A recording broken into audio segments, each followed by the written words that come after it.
All right, guys. We are on. We're live. To the best of my knowledge, we are currently live. I probably should go check. It's fine. It doesn't matter. We've done whole episodes of this without actually being live. Yeah. And it was always very hilarious. This is you have to make sure, you have to check to see if it's, and it looks like we're good to go. There we go. Yeah, we're good to go. Welcome to Trade Skills. Your first time. The show is basically we find locally skilled, passionate, interesting people. We interview them, drink beer with them. Beer's not a necessity, but we like to say it's a lubricant for conversation. Kind of helps it all go on. It's definitely a necessity. We've done coffee episodes. Yeah, but that was when we regretted how much fun we had last time. I'm Brandon. This is Jake. This is James. Hi. That's Gary. That's Gooby. He's just now decided to announce himself. He needs attention. Actually, the door's closed, so he could have to use the bathroom. That's the thing. It doesn't matter. He'll be fine. He'll be fine. Peeing in your pants is the coolest. Right, yeah, so Yes. I'm excited to be on tonight. This is James. You may not be aware of this, but you're actually only the second person in Nashville we've interviewed. Oh, really? I didn't know that. Yeah. I thought you guys. So we've been doing the show for 3 years. But we just moved to Nashville, and then we took kind of a hiatus for a while. We set up things, Trying and to get then the studio the studio's still not where we want it. It's taken a little while to It's also taken a little while to get into the community where we can actually kind of, invite people on. Yeah. I don't know. Tight knit community here. Well, right, yeah, and it's yeah. So we've been looking for people, but it takes a while to set it up, and people have to be comfortable with the idea of coming out here, and that sometimes takes them a few weeks to get to. So thanks for coming out. I'm still not comfortable with coming out here, for what it's worth. For coming to our house or just coming to the east? No, I just still feel uncomfortable here. Really? No, I'm just kidding. I mean, he's I was about to be let's drink. Well, I've got my Vax card. Not that it really matters because Omicron's in here, but It's in here. Gary, stop. Gary has COVID. What do you want? Why were you? Put him outside, all right, out the door. I don't understand. He might have to use the bathroom. Gary? No? Okay. No, he just wants to bother us now that he knows we're doing something we care about. It's He just wants attention. good old Gary. Yep, he just hauls ass. I don't understand that cat. Anyways, That's the cat agenda. Haul ass. Yeah, it's either really slow or haul ass. It's one or the other. Yeah. Full throttle. Gary gets the zoomies all the time. So I get the zoomies too.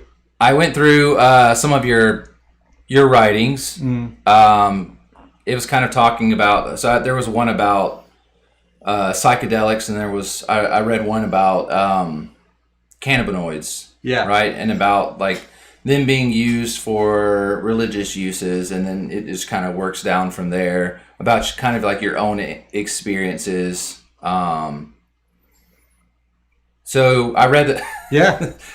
Okay, we're going to that. I can expand on that. Yeah, no. So I read all that on Medium.com. You're one of the editors on there, right? Yeah, I've got a small publication that I edit on there. I am not as frequently editing it as I'd like to be, but I got some cool stuff on there. Yeah. Well, when we met at was it Ugly Mugs? Is that the name of the place? Yeah. We met at Ugly Mugs. Stop. I'm gonna toss him out there. Gary. He just wants us to interview him eventually.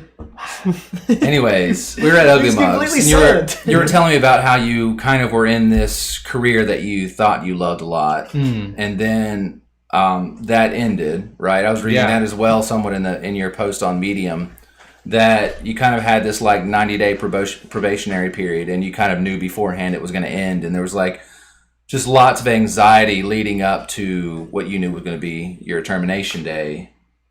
And how you is that when you actually started getting into mushrooms?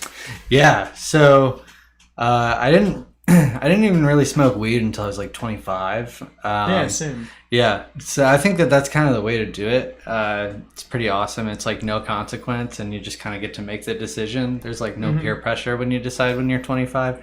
So I'd done it a couple times before that, but that was when I kind of started. And then it was a couple of years later, and I kind of decided, because when I was in high school, I had an assignment. We had to do, each of us was assigned a drug, and we had to do a presentation on why it was bad. And the drug, all right. yeah, the drug that I was assigned was acid, and so I had to give a whole presentation on why acid was bad. And I was a really bad student, so I pretty much copy pasted from Wikipedia. And Did you get caught? No, actually, which is dumbasses. it's wild because I didn't even read the presentation before I gave it, and so as I was reading it, I came across a line that said that LSD can make people hear colors and see sounds, and I stopped myself and I was like, that doesn't make sense. And my teacher was like, no, that's right, and I was just like, that's fucking cool. Your teacher knows better than you do. Yeah. Your teacher has. I was like, that's good to know. Your teacher has done her fair share of. Yeah. LSD. So I filed that away, but I still had all the like drug war preconceived notions of like, oh, you're only tripping because your brain is bleeding, and all that other like. Oh yeah, well at least that was the thing that I was told, which is your brain is bleeding. I mean, there's always blood in your brain. That's what it's there's blood inside of all of your body. But at any rate, so. After I realized that the devil's lettuce was good, I decided that maybe my other notions were bad, and I started doing research. And I think that the Google phrase that I first typed was like, "Why is acid bad?" And quickly realized that it's not. Acid and mushrooms currently they compete for the safest drug that there is. A lot of it's like fear going into it, because when you're young, like, this class you had to go through, this paper you had to write, there's this fear that's kind of put into you, There's like Dare when I was growing up, we had shirts, and there were little Dare shirts, and they're talking to us about drugs and how bad they are. And yeah, Dare was a tremendous failure, by the way. Oh yeah, it encouraged so much drug use. It's just such a shit job. So I think can we open our first drink and then let's share hallucinogen stories. Yeah, cool. Yeah, because that seems like a fun way to start the night. For sure. Yeah, I was just about to get to my first one, so we can get to it naturally. Yeah. What do we want to start with? I think let's drink kind of in this order tonight. Okay. I think so. We'll start on the Tailgate. Tailgate's one of our local Nashville breweries. Yeah, it's a cider. I didn't even know they made ciders. They do, apparently.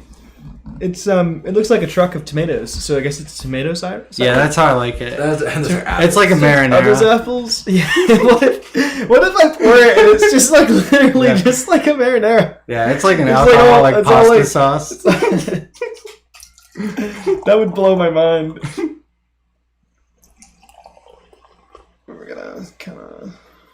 So I think the idea tonight is we'll keep it kind of in the realm of, sort of short pours, and then anybody that wants more, just take the bottle and pour it. Just grab it your damn self and pour it out. But we have to cheers before we drink, otherwise we're cursed. Cheers. So cheers, everybody. All right. We know this is out of Nashville. This is Tailgate Cider. I think that is on. Is that on Gallatin? Yeah. They're a cool spot. They have the poutine. Yeah, they've got really good poutine. Yeah, they're super good. I do the waffle fry poutine. Yeah. Just because it all the cheese curds kind of falls within the cracks of the waffles. They had a peanut butter stout there that was pretty good for a while. Well, the location I think I went to on Gallatin, it's their like fooder locations. They do lots of funky sours there. Yeah. They have this whole like wooden barrel thing right to the right when you walk in, and I was a big fan. I get down with some sours. Mm-hmm. Yeah, sours are really dope. They're a little gassy. You have to pour them right to get those. You want all the activity to happen here and not all here. So if you pour it right, kind of like think of kind of like shaking up a bottle of Coke or something, or like pouring it kind of heavy, you'll get all the carbonation out of it. Mm. You don't want to kill the carbonation completely, but you don't. If you pour completely perfect to try not to get ahead, and then when you go down here, it's just going to all fizz up when it gets down here, and you're going to be burping and farting, and you're going to have some tightness in there. Yeah. But so. Let's not get off subject. True. That's what this show does. You want me to go first? Yeah, you go first. I want to. Well, you said you were leading into it, right? So anyways, all that leads up to the point where I'm first kind of looking And I wasn't able to locate any acid, but I was able to locate mushrooms. Like, where do we even? You have to know somebody who. They are in the ground is where they are from. Oh, I meant acid. Acid. Yeah. Well, that can't be found anywhere because it's illegal. I think it falls like there's acid trees. Like when like a meteorite collides into the earth, and you like search for a while for the that's angel meteor, right? And then if you crack it open, at the very core is where you find LSD. That's probably it. Yeah. So I was anyway. So I'm at this job, and I'd been working in tech sales, which feels like a lifetime ago. Although, yeah. Anyway, so I'm working in tech sales, and I had hated pretty much every job that I had had for like 10 years. For 5 years, I was been working in tech sales. 5 years before that, I was working in hotels. Both of those industries are not for me. Hotels, I don't think, is for anyone. Well, I guess it depends on what you do in the hotels. Maybe, but I had a few different jobs and I didn't like any of them. And anyway, so that sucks. It wasn't my gig, no. But some people love it and they really excel, and that's great. And Dustin just Bates, first time doing shrooms was the best trip. We're gonna get to you, Dustin. Right on, I read that. All right. We're running through our stories. We got Dustin's coming up. Oh, that's a whole story. Yeah, we're going to get to that for sure. So. Anyway, so I had just got this job at a company that was fantastic. It was like the first really, really good company that I'd worked for. And I was still miserable, and I didn't really have an excuse for it. And I was also just not very good at it. I was in like a 90-day probationary period because I just started. And so I was in a unique position where I knew exactly when I would be fired because... So at like usually like a 90-day probationary period, that happens pretty much everywhere. That means that they can pretty much fire you for any reason within that 90 days. Yeah. But that doesn't necessarily mean you're going to get fired, right? That's kind of just they made it pretty clear. It was like, because it was a sales job, and so it was like, you know, if you don't make sales by this point, you're getting yeah. And it was a super reasonable sales goal, but basically the industry that I was working for was like turned upside down with COVID, and so I found myself working from home, making like 100 phone calls a day, trying to sell a product. Are they during like cold calls? Yeah, Ooh, yeah. Trying to sell a product during a pandemic. They're fucking hanging up on you. So it was miserable. So I had like these knots in my stomach. I just like couldn't figure out what I was going to do next. And I had this kind of like half-cocked idea that I wanted to be a writer, but I didn't really believe that I could do it. And I kind of just decided one day, and at this point I'd tried mushrooms like a couple of times, so I kind of had my footing. I wouldn't necessarily recommend going full in when you're in like a point of despair, but after I kind of had my footing in that sort of realm, I was like, I'm going to take this issue to the mushroom. And so catatonic despair. Yeah, so it was the Saturday before I was going to get fired. So I was going to get fired in like 3 days, and I took these mushrooms, and I spent the first probably hour and a half just like bawling my eyes out on the floor.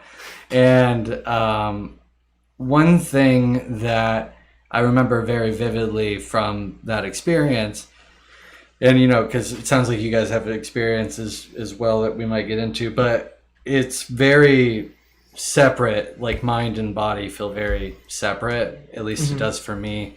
And a lot of people will tell you to not look in the mirror, and that's good advice probably for a lot of people, but I really love it. Just because I like wind up getting really excited to see myself and like see my body.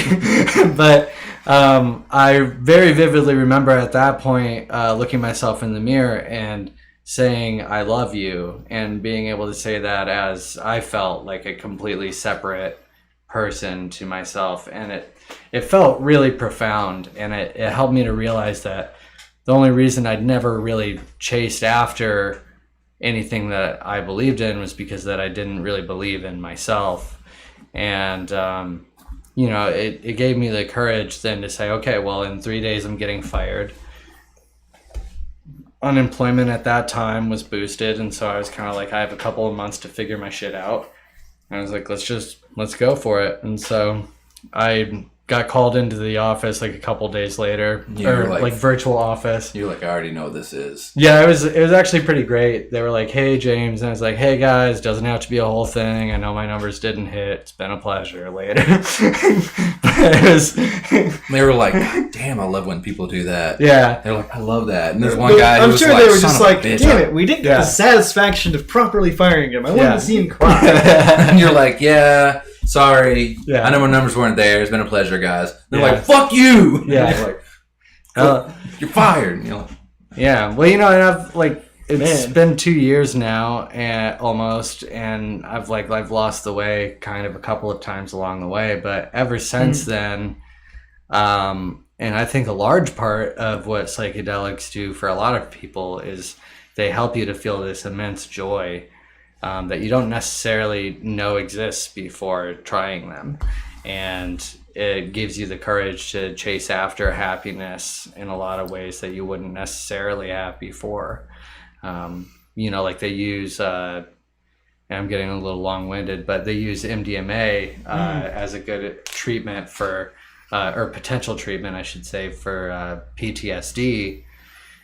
And I think a lot of the reason for that is because a big part of what MDMA does is it just floods your brain with just happiness chemicals, and for a lot of people, serotonin, that kind of like a lot of people, it's I think I want to say mostly serotonin, but this is a good point to clarify that I'm not like an expert, and so I might say some things that are wrong, but I think they're right. That's all that matters. If they think any different, fuck them. But yeah, so basically I think, and this is like a, unscientific view of it, but I think a large part of the reason why these drugs are so helpful with depression is because a lot of people haven't necessarily felt that happiness maybe ever, or if ever, then maybe in a long time, especially because most of us live very dull lives and don't necessarily seek improving them, and it's really easy to get into a really complacent sort of attitude and never really feel a whole lot of good or a whole lot of bad. That's fair. Yeah, so things like that are a really good way to kind of like shock it all.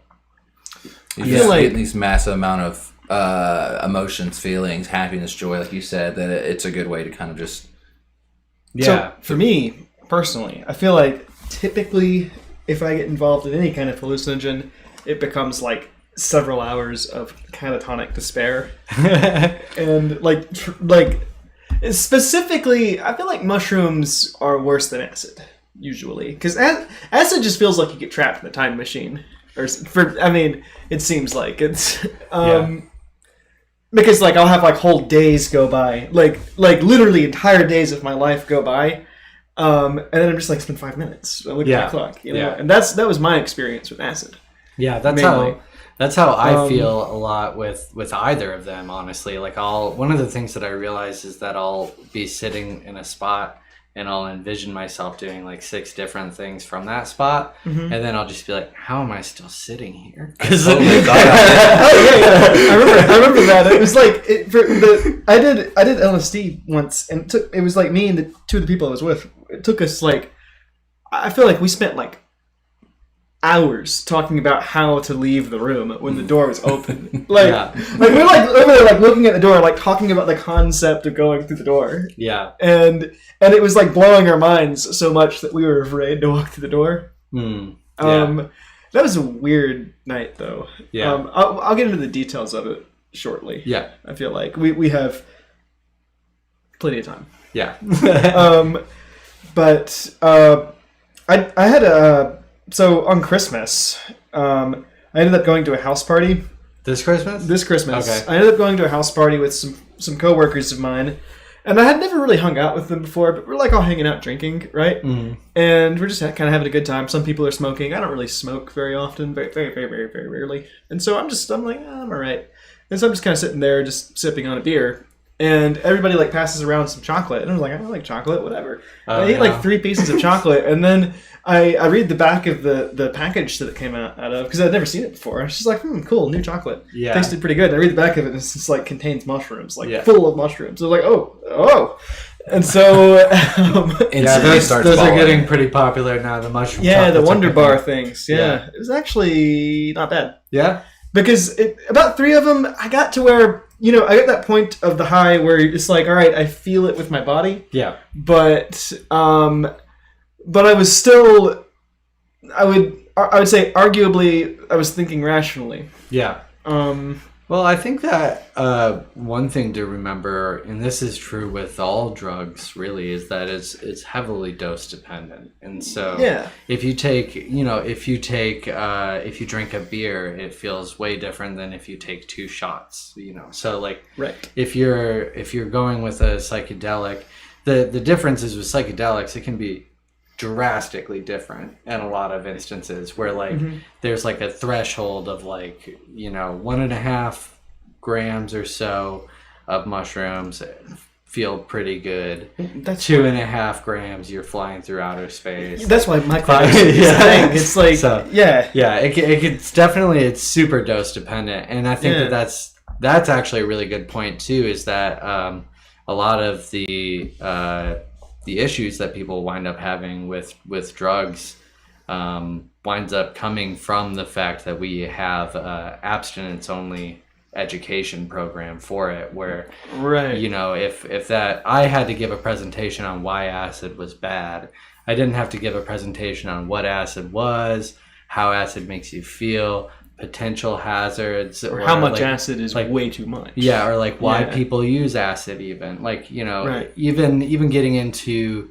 like the mental conditions behind why people might have addictive personalities, and what those all kind of mean. And those are all things that could be taught in the same way that we now teach children about STDs and using protection during sex. Like all of those things lead to better understanding of the drugs that they're ultimately going to try anyway. Abstinence only doesn't work for drugs any more than it works for sex.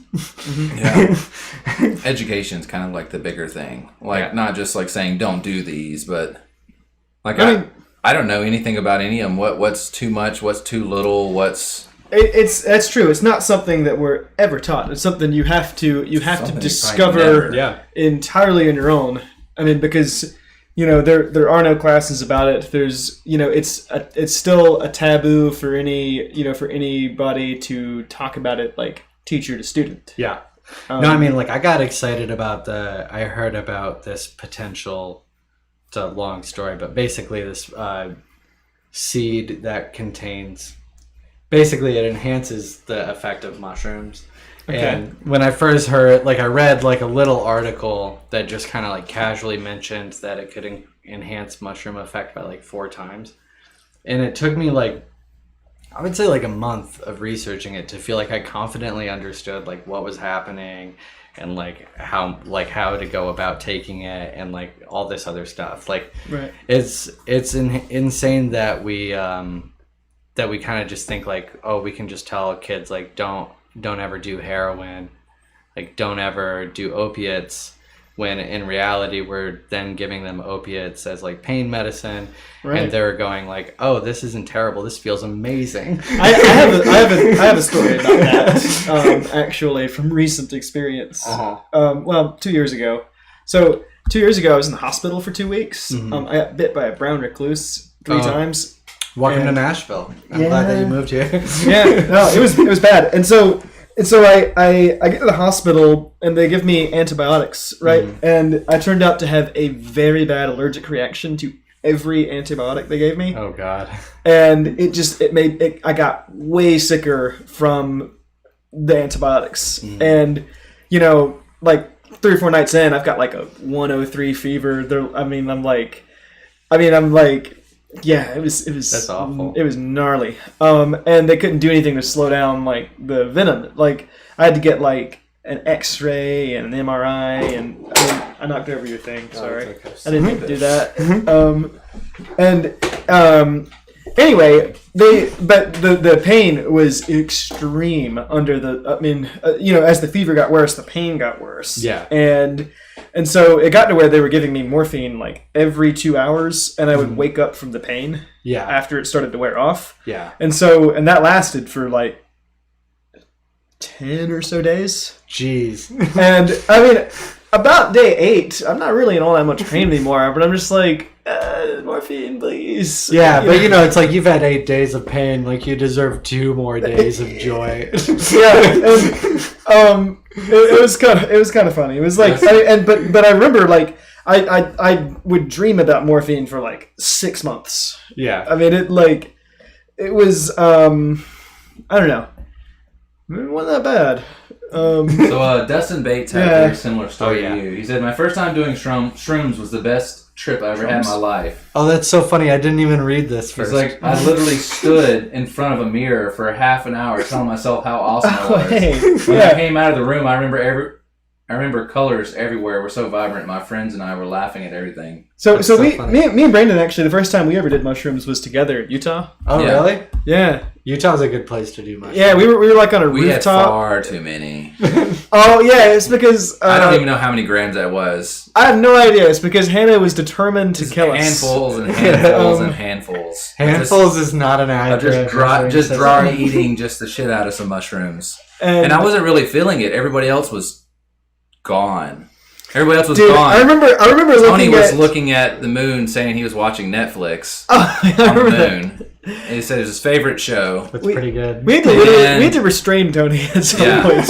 And I wasn't really feeling it. I was hoping when it was going to kick in. And then, I took a hit off some weed and then I was like, it was gone then. Yeah. I literally was like, and then I was just like, and I was it. Yeah. Just the one hit activated. Two really good harm reduction tips based on that story is weed enhances psychedelics, kids, and also you should use accurate measurement systems. Yeah. So I feel like I had the whole ego death thing. It was nice. The whole experience was extremely pleasant. Yeah. I loved it. I remember. I really liked the way the stars looked because you can like see them like twinkling and all these colors. Mm-hmm. It was like they really come alive. Yeah. For me, I thought. I love how much. And the wind felt really nice.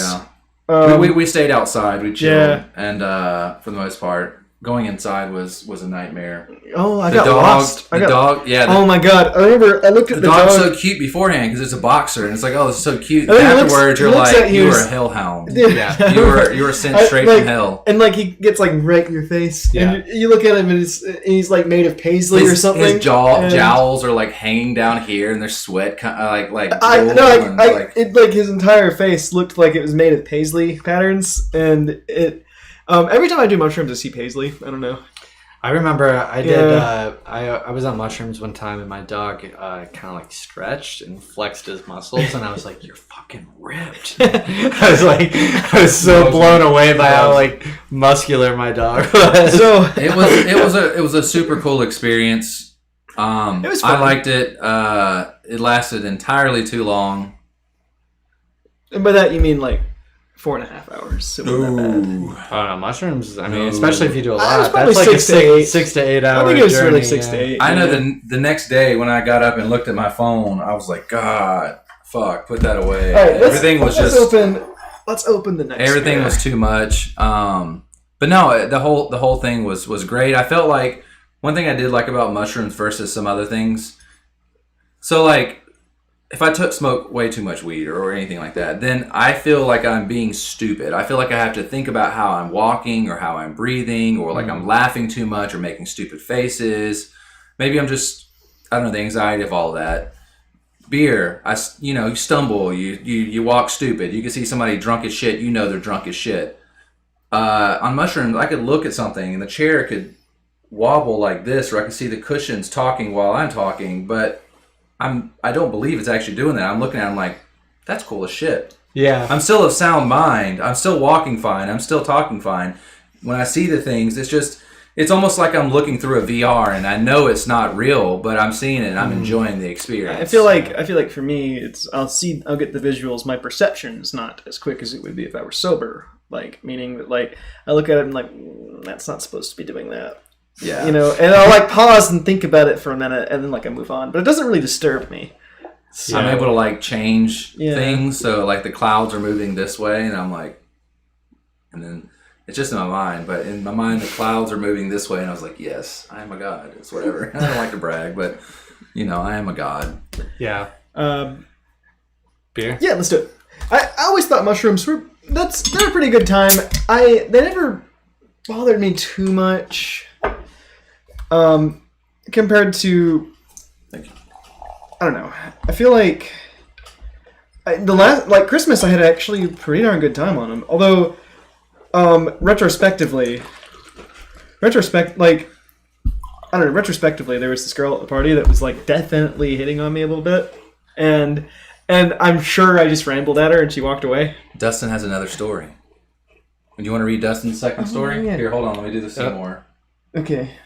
Second story of Dustin. Oh, Dustin. It's like a page. Dustin. It's like 3 pages. Okay. All right, my first time doing acid was in Galveston, and I remember feeling like my entire body was having an orgasm, as weird as it sounds. The carpet looked like quicksand, and I felt like I was just sinking in. Definitely more of a bodily experience. My friend walked in and saw me squirming on the ground, smiling, and was like, "How much did you do, man?" And I told him I just hit 3 tabs, and he was like, "Oh, you're good, man. Let's go to the beach." When we got to the beach, I remember all the waves were coming 10 times faster than what they actually were. Everything was warping around me, and I just accepted it for what it was, and 100% appreciated the experience. Sorry for the book. No, I still have one last story to share. Share your other story. Yeah. Send it. Yeah. Send So I feel that the 100% just accepting it and just like yes, right. everything, bring it. So Brandon, you've never tried acid, right? No. No, you've tried acid. Yeah. Yeah. Have you done it a few times? Yeah. Yeah. I've only ever done it just one time. Well, twice, but the first time was definitely not under the best circumstances. But I feel like both times it did feel like I got trapped in the time machine. Can't drink it yet. Oh yeah, we got to cheers it. Sorry, I don't know why we poured it and forgot cheers. What's wrong with us? Oh, this is the Brightwood. It's a champagne. Sage. Yeah, champagne and Champagne sage. vibe. Brightwood craft cider down the way, blended in 2018. This is batch number 2.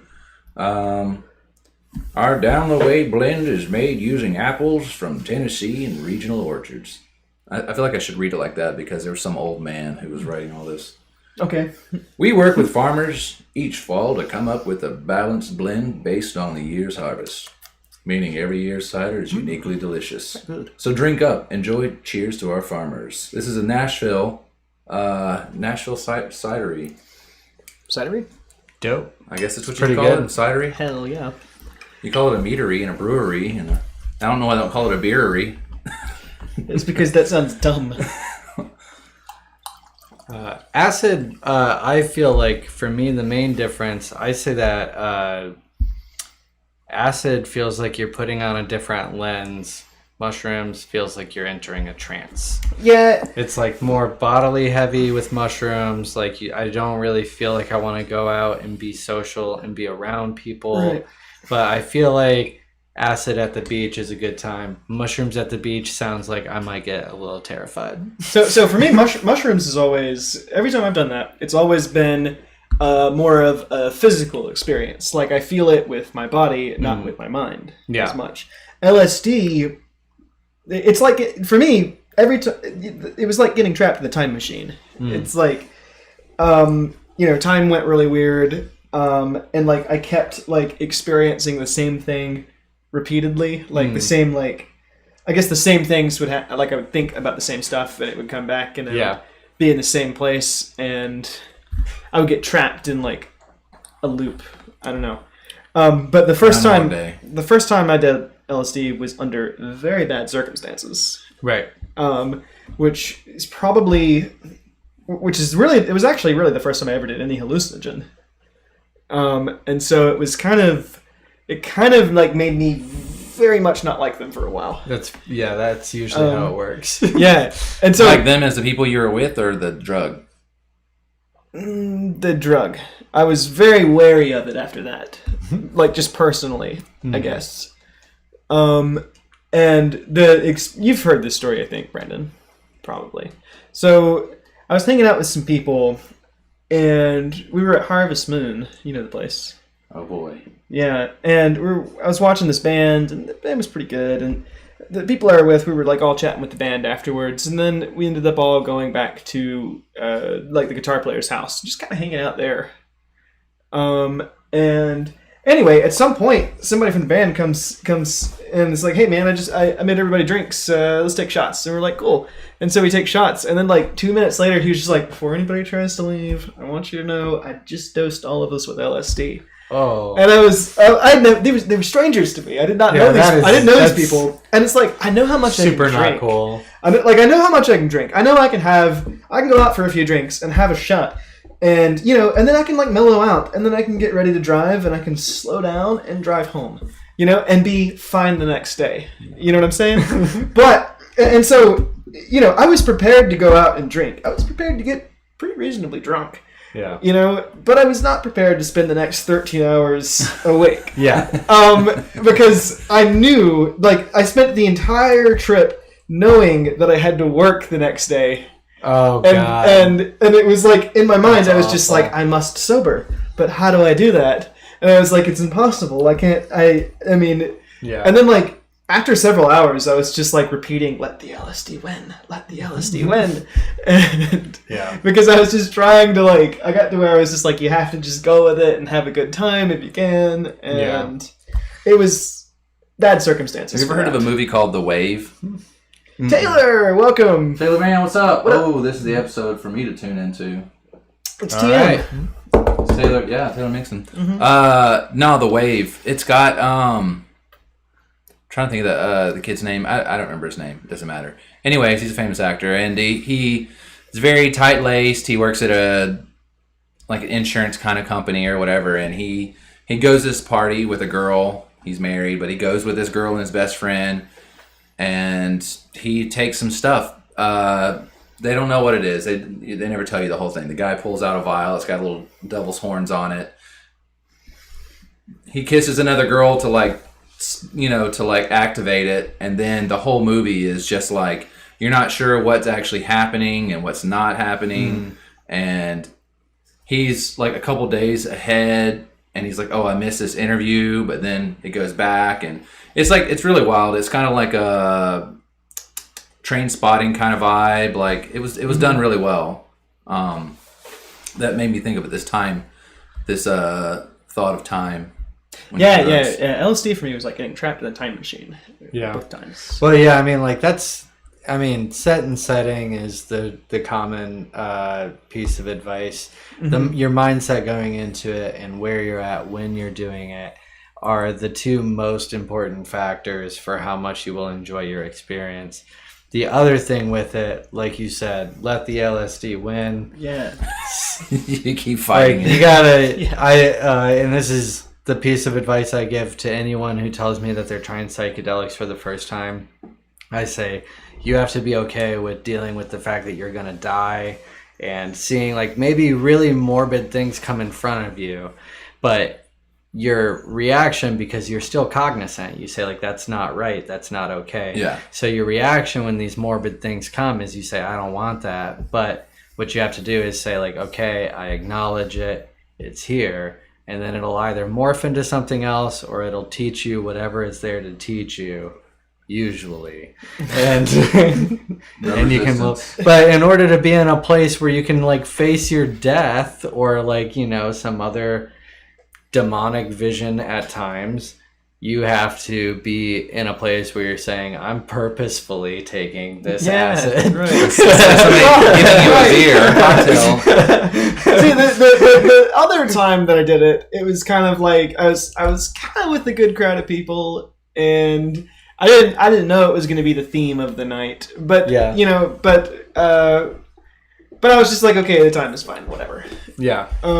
And so I feel like, hallucinogens have mostly been positive for me, but it's always been something that you have to think about. You know what I mean? Oh yeah, no, it's there are recreational doses for mushrooms and for acid, but at heavy doses, I don't. They're more therapeutic than recreational in a lot of ways. And you know, I think like I think it was Timothy Leary had a quote where he said something about like how he learned more about himself in like a 8-hour trip than he had in like years of psychotherapy. And I think that that's like an unfair sort of way to equate the two, but I think that it points to the potential to sort of explore within yourself. But again, dose dependent. You don't have to. Yes, therapy isn't always comfortable, and that's a big part of it too, Taylor, is that, you know, sometimes these negative things come up and they're there because they're supposed to be. It's coming from your mind, you know, like these, as much as we try to talk about how like magical these mushrooms are, like they're a substance that just reveal what's already in your mind. Yeah. And, you know, it's there for a reason. And that doesn't mean that it's going to be fun. And sometimes it doesn't go away right away and you have a bad trip. Like those do happen. You have to be ready for that possibility. I see. Yeah. I never had anything that was entirely positive or negative. Mm-hmm. It's like the first time that I did LSD was under very bad circumstances because I didn't want it, you know? And then like I spent like hours like resisting it. For sure. I guess. Or like trying to like will myself to, you know, to be ready to work tomorrow because I don't know. But there was also, you know, coming down from it, there was some very positive stuff too. So I've never had something that was entirely negative or entirely positive. Yeah. I guess. Yeah. Well, usually you reach a point where like you come down enough that you're able to reason with yourself and say like, right, you can get past this, or like, you know, and then you can start focusing on more important stuff. For me, the best part of it was, Taylor. Yeah. So, I was hanging with some people I'd never hung out with before, and they brought everybody in the room shots, and then one of the guys just like, hey, by the way, before anybody tries to leave, I dosed all of us with acid. And like, I didn't believe him. I was just like, that didn't happen. You didn't do that. And then like 45 minutes later, I looked at one of my friends and was like, so that was definitely acid. You know? It was, but like, I spent the entire time thinking, oh God, I have to work in like 6 hours. Yeah. So, I mean, like, I was prepared to go out and drink because like, drinking is something that, well, I mean, anybody that's drank a little bit knows how much they can drink. Yeah. Like, you know, you can go out and have 2 or 3 beers, or you can go out and get pretty darn drunk and get home and you'll be fine. And, I mean, like, if I go out drinking, I know, like, I may have to call an Uber, but I'll wake up the next day, I might have a headache, you know, but I'll be able to go to work and function. Yeah. LSD does not give you that freedom. You have to have like it's good to have a day off after. I feel like you need a solid 3 days. You need to spend a day relaxing. Preparation, dose. Well, we also don't know what the dose was that they gave you. As well. So. So it was way more extreme than the second time. The first time was like.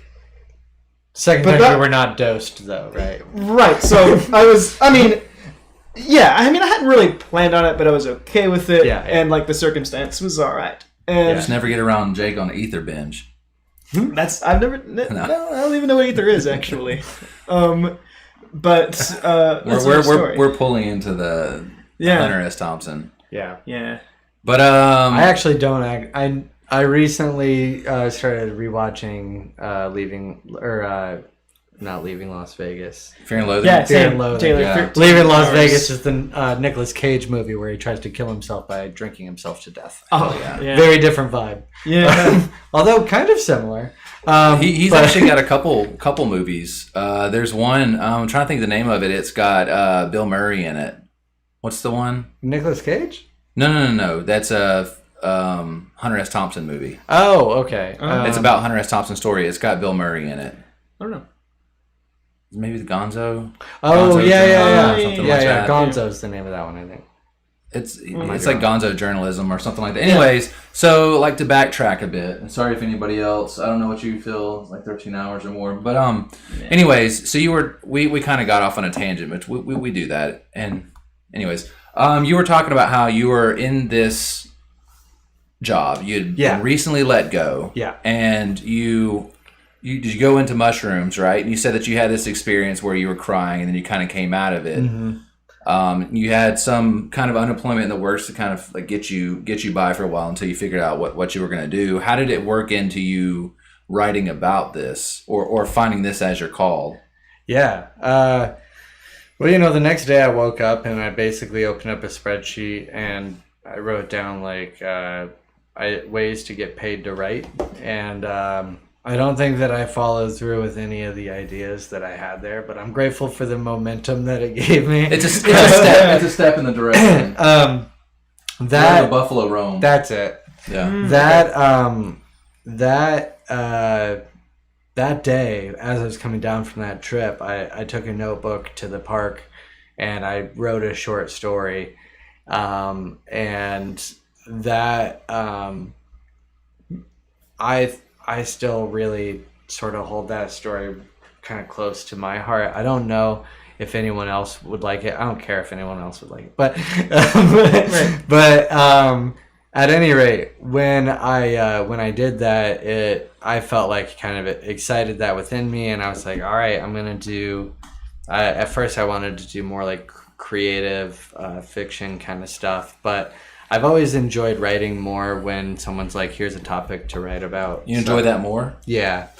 You actually have some direction versus just like, I've got paper, like what am I going to do? And just and I mean, I like both, and I'm trying to balance a little bit of both, doing my personal writing and my freelance stuff. But I was very fortunate that my freelance writing was mostly in the cannabis realm, and so it was all on mostly CBD. And then my freelance writing was mostly on decriminalization and on psychedelics largely. And when I think I was probably maybe 8 months into the whole process, and I remember I was on mushrooms and I looked, because I was doing the mushrooms as like research for an article or something. And I remember looking over at my girlfriend and being like, this is my job. and ever since then, it's just been like, I can't believe that, I'm doing this. And obviously, like, there's ups and downs and, lose things kind of along the way. But overwhelmingly, what that trip taught me was that my happiness is worth seeking out, and that it's not going to fall into my lap. And when that realization sort of first clicked for me, I didn't really feel like there was any use going back. I felt like I had basically already been done with the job that I was worried about getting fired from, and I was just waiting until they did it so that I could start chasing something else. Right. Right. Yeah, I feel you. So I've had a lot of jobs that I've hated, and I always tell myself like I'm gonna like the next one, or I'm gonna take the time to focus on myself when I get to this next spot. But I think it's a lie. How do you manage like a work-life balance? Is that something you think you're good at? Because that's a good question, because it's super exciting. I just got a job doing content writing, which means that for the first time, my only job, the only thing I get paid for, is typing into a computer. And that is super dope to me. But it also means that I'm spending a lot of day writing like off-topic things, or not off. They're on topic for the people I write them for, but they're not on topic with legalization or psychedelics. So I'm working on kind of getting my footing underneath me for that. I think that one thing that has really depressed me a lot is the realization that I can't really be successful if I don't actively meditate and exercise. And I think that that's a real bummer to me, because I wish that I didn't have to do those things. See, I anybody that knows me will tell you that I have a very bad time managing a work-life balance. Yeah. Brandon, what do you think? I mean, you'll work. You don't need to work as many hours as you do, but you do. Jake will just load it up to where he's working, literally leaves early in the morning and gets home super late at night. In between, sometimes between 3 jobs or At one point you had 4 jobs. I currently have 3 jobs, and I work upwards of 80 hours a week. And do you like the work that you do though? This is all willingly. It's like it's either that I actually like it or that I really strongly want to like it, and it's the line is very blurry. I feel like the truth though is that there's nothing in the world that I actually want to do more than about 30 hours a week. Yeah, that's fair. And it's like, but I feel, I'm really interested in certain things, and so I don't know. I moved to Nashville to work on guitars. Mm-hmm. So I do guitar repair, and it's something I've been chasing for a long time. Mm-hmm. And I'm lucky to work at one of the best repair shops in the world. Mm-hmm. But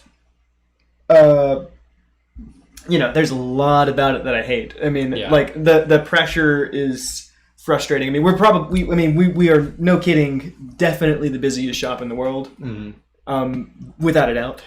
On the independent jobs we do. I mean, I mainly do neck sets, and it's like that. I mean, in my first year of doing it, I've done more than most people do in a lifetime. Yeah, it's crazy.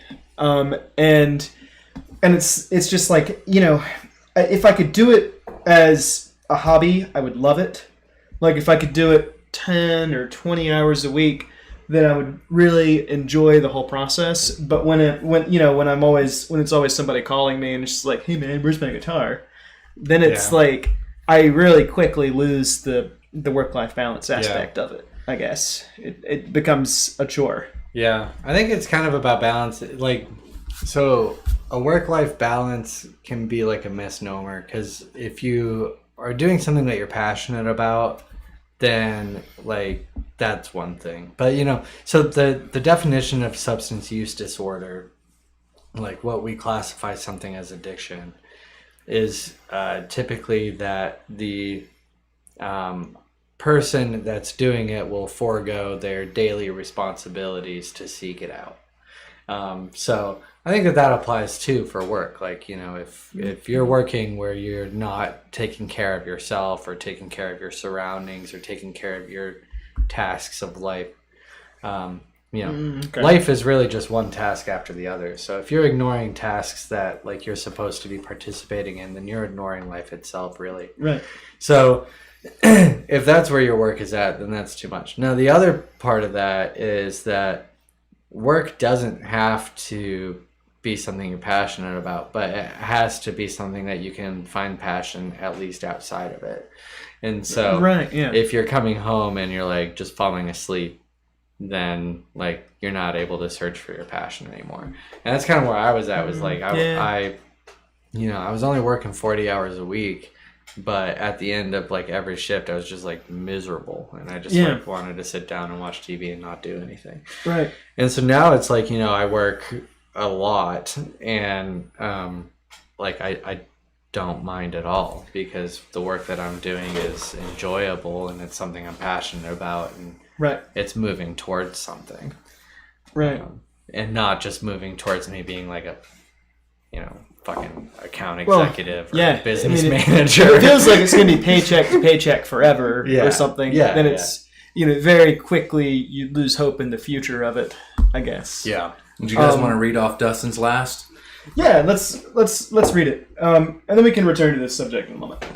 I can't actually. This is it's a lie. I'll scroll down as you need it. That's it. That's his last. And I'll just scroll down as you need it. Okay. I got it. My last time ever doing a psychedelic was at my bachelor party in Seattle, Washington. I went to a party not knowing anyone but my 2 best guy friends, and this guy comes into the room, and my best man, KG, shout out KG. Shout out KG. Get it, KG. Looked at me and said, "You are about to have the best trip of your life." This dude pulls out a vape and asked me if I ever hit DMT. Yo, those vape DMT carts are becoming the norm. I got so excited from knowing Joe Rogan's stories and didn't hesitate. I did 3 hard deep hits and was like, my eyes took a picture of the room and everything, shatter into a puzzle floating all around me, but my eyes were closed at that point. Someone said, shut the door, and I swear I heard it on repeat like 100 times. Then the dude that brought the DMT to me told me to relax, and I was surrounded by friends, which I also heard on repeat in my mind. I opened my eyes, and I saw this beautiful girl in front of me. With no shame, I asked, are you an angel? As I was coming down... Was that a bachelor party and there was a girl in front of you? As I was coming down... She was the hired stripper. Hell yeah. As I was coming down, she looked at my friend and said, what the fuck is he talking about? Turns out she was the hired stripper. Nailed it. One last story, I swear, but this one was the same night when we decided to do shrooms after the party, and I had the worst trip of my life. Damn. Yeah. Cool. Yeah. Wow. Dustin doing them all. Yeah. I feel like I don't know. The last time I did mushrooms, I was like oblique, like retrospectively, I was like aware that this one girl that I met was definitely hitting on me, and she was kind of cute, you know. And I remember at the time though, I was at the point where I was just like, I was just like trying to understand gravity, you know, and like. Or something. Like, I was just, like, kind of, like, there, but, like, I was like, conscious, but I was not, you know, I was not in a state of mind where I could really, like, talk to people exactly. Like, in any way that made a lot of sense to anyone besides me. Yeah. If that makes sense. Yeah. And I remember, like, later, I was just like, God damn it, Jake, you should have been sober. You know, you should have, like, missed opportunity because, yeah, I don't know. It was. I'm sure I just rambled for like 5 minutes. Yeah. And I was probably talking about like some of the nonsense that I usually go on about whenever I do any kind of hallucinogen. Like, I'm always just like, we should destroy the sun, and you know, and banish the earth into darkness, or you know, or something like, dude, like fuck gravity. I don't understand why. I don't know. It's funny the things I get on. It says, I thought he was talking about the goddess, but you know that stripper probably is. Yeah, honestly. The stripper is the goddess. She was a goddess that night. Mm. She was being praised by tons of people on DMT. Isn't, you know... I'm sure she has that experience often when she shows up and everybody's just fucking zooted out of their mind. But on DMT, though, that sounds like a lot. She's just like, fuck. So I've got a friend of mine that got really interested in the idea of ayahuasca for a while, and then you know, he read up on it a lot. But I work with him in the guitar repair business. He's an extremely crafty guy, and you know, and he eventually went through the trouble of making his own DMT, and still has a bunch of it apparently. But yeah, but he talks about it all the time, and he was telling me that it's like. Essentially, like when people like die, like right before they die, their brain essentially releases the chemical that's in DMT, and that's why people have a so-called like, you know, I saw God, you know, like right when they you know, in a near-death experience. That's definitely a theory. Yeah. You know, in order to be able to prove that, we would have to be able to stab into a person's head, like right at the moment that they died. So we can't prove that. Not really ethical. Yeah. But DMT is created naturally in the body. Yeah. There is endogenous DMT in the body. It has been found in, or at least I should say, I believe it's been found in living mice. There it is. And there it is. And mice.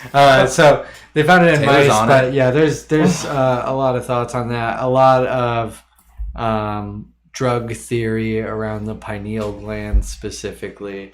That's a lot of people who. So there's one thing that I initially got really interested in the world of psychedelics is that there's a whole like audience of people that are like, all this stuff we can't know, let's just theorize. So like Terence McKenna had a theory that the evolution of humanity was aided through psilocybin mushrooms. Yeah, he showed like the skulls and how they got bigger, and it was probably all because we evolved like kind of out of the trees and we're foraging on mushrooms and other things that were around on the ground. I really We didn't have them before, and our brain evolved because of increased To activity. be honest, I feel like mushrooms. ever coming down from the trees was probably a bad move. Well, I think that it was because we didn't have a choice. It was after a catastrophe. Honestly, like even like leaving the oceans was a bad idea too. That's true. But yeah, so there's all kinds of sort of theory with that, and I do love that. Like he also had this theory Stone ape that theory. that Stoned psilocybin ape theory. that psilocybin Taylor. spores would be like the perfect alien ship. And they've found spores in space and in every layer of the atmosphere, and they're like ultraviolet. So his whole thing was that it could essentially like catch the UV radiation from the sun using the like violet color and use it as like a sail.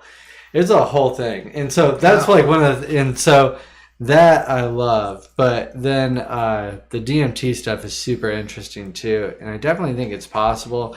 My own made up theory that has no scientific backing. He's saying it before anybody else has said it. Yeah. Mark it down. So if it is past theoretical and is proven to be fact, he discovered it. Name it after him. Exactly.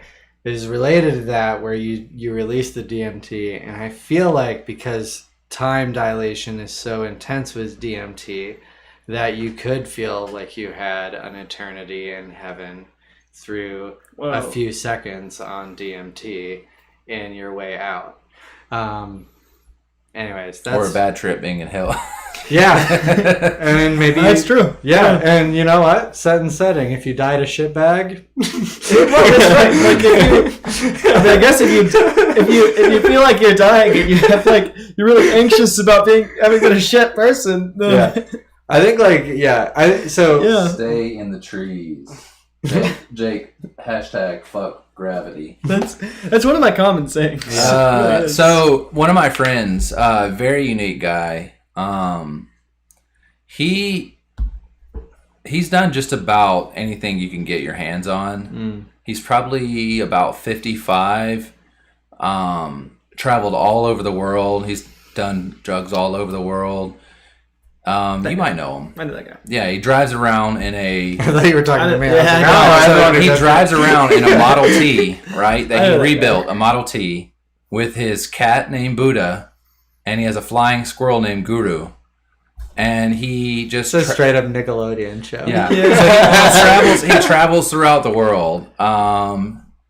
He does, peyote, ayahuasca. He does, he's a very, very spiritual guy. He travels all through India, getting in all kinds of strange, super, super interesting guy. Yeah. I would probably like to trip with him. He's probably has some pretty cool stories. Probably, yeah. I've never been able to get him on the show. I've tried so many times when I was in Albany, but he's always... I'm like, hey man, when are you going to be back in Albany? Oh, I decided I'm going to stay in Italy a little bit longer. Because he speaks Italian. It's not his native language. He's actually from my hometown, a little small town. And then he went out traveling and then found a woman in Italy, fell in love, and lived there for, a long-ass time. And then just continued to travel around.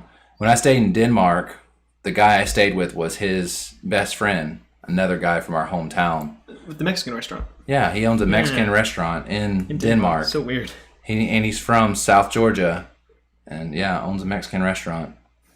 All the food's extremely expensive. He named it after a Steinbeck book. That's funny. I guess if you're selling food in Denmark, being from Georgia is close enough for Mexican food. No, I mean it's solid Mexican food. Pretty close proximity. He travels. Like here, it's like not that impressive, but in Denmark, like that's pretty close. No, it's good stuff. He travels. He imports a lot of stuff. Imports a crap ton of stuff. It's a beautiful place. He super cool guy. Yeah, and it was a nice to be able to have that again, because when I was traveling a bit in Europe, you will find Mexican restaurants. One Mexican restaurant I went to in Norway, it literally was, when you go to like gas stations and they have like the round tortillas with like the squeezed cheese on top of it. It was that. Nice. That's all they had. That's all they had. I went to a Mexican.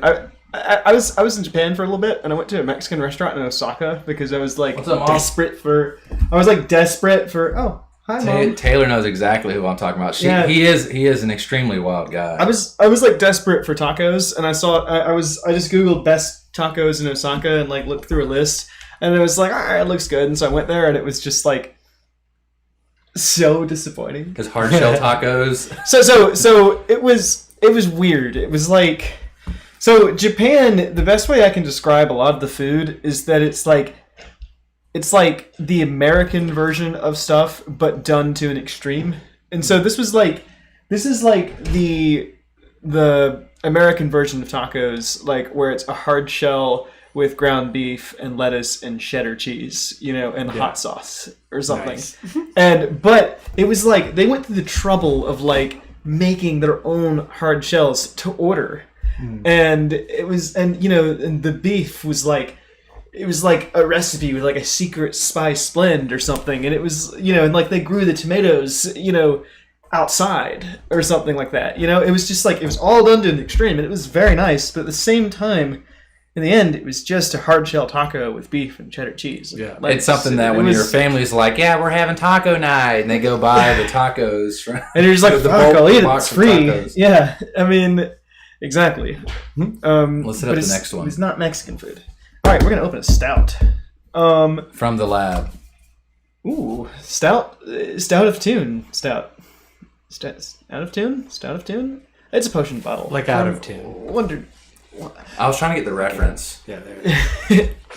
I'm kidding. I knew what it was. I was trying to get the out of tune, but then a beaker, and then these kind of like it'd be great chemical bonds kind of symbols on the side. It'd be wonderful to have like we could order like some crazy shaped potion bottles from the internet and like use them as drinking glasses, like one where it's like a spirally thing and just like drink out of it.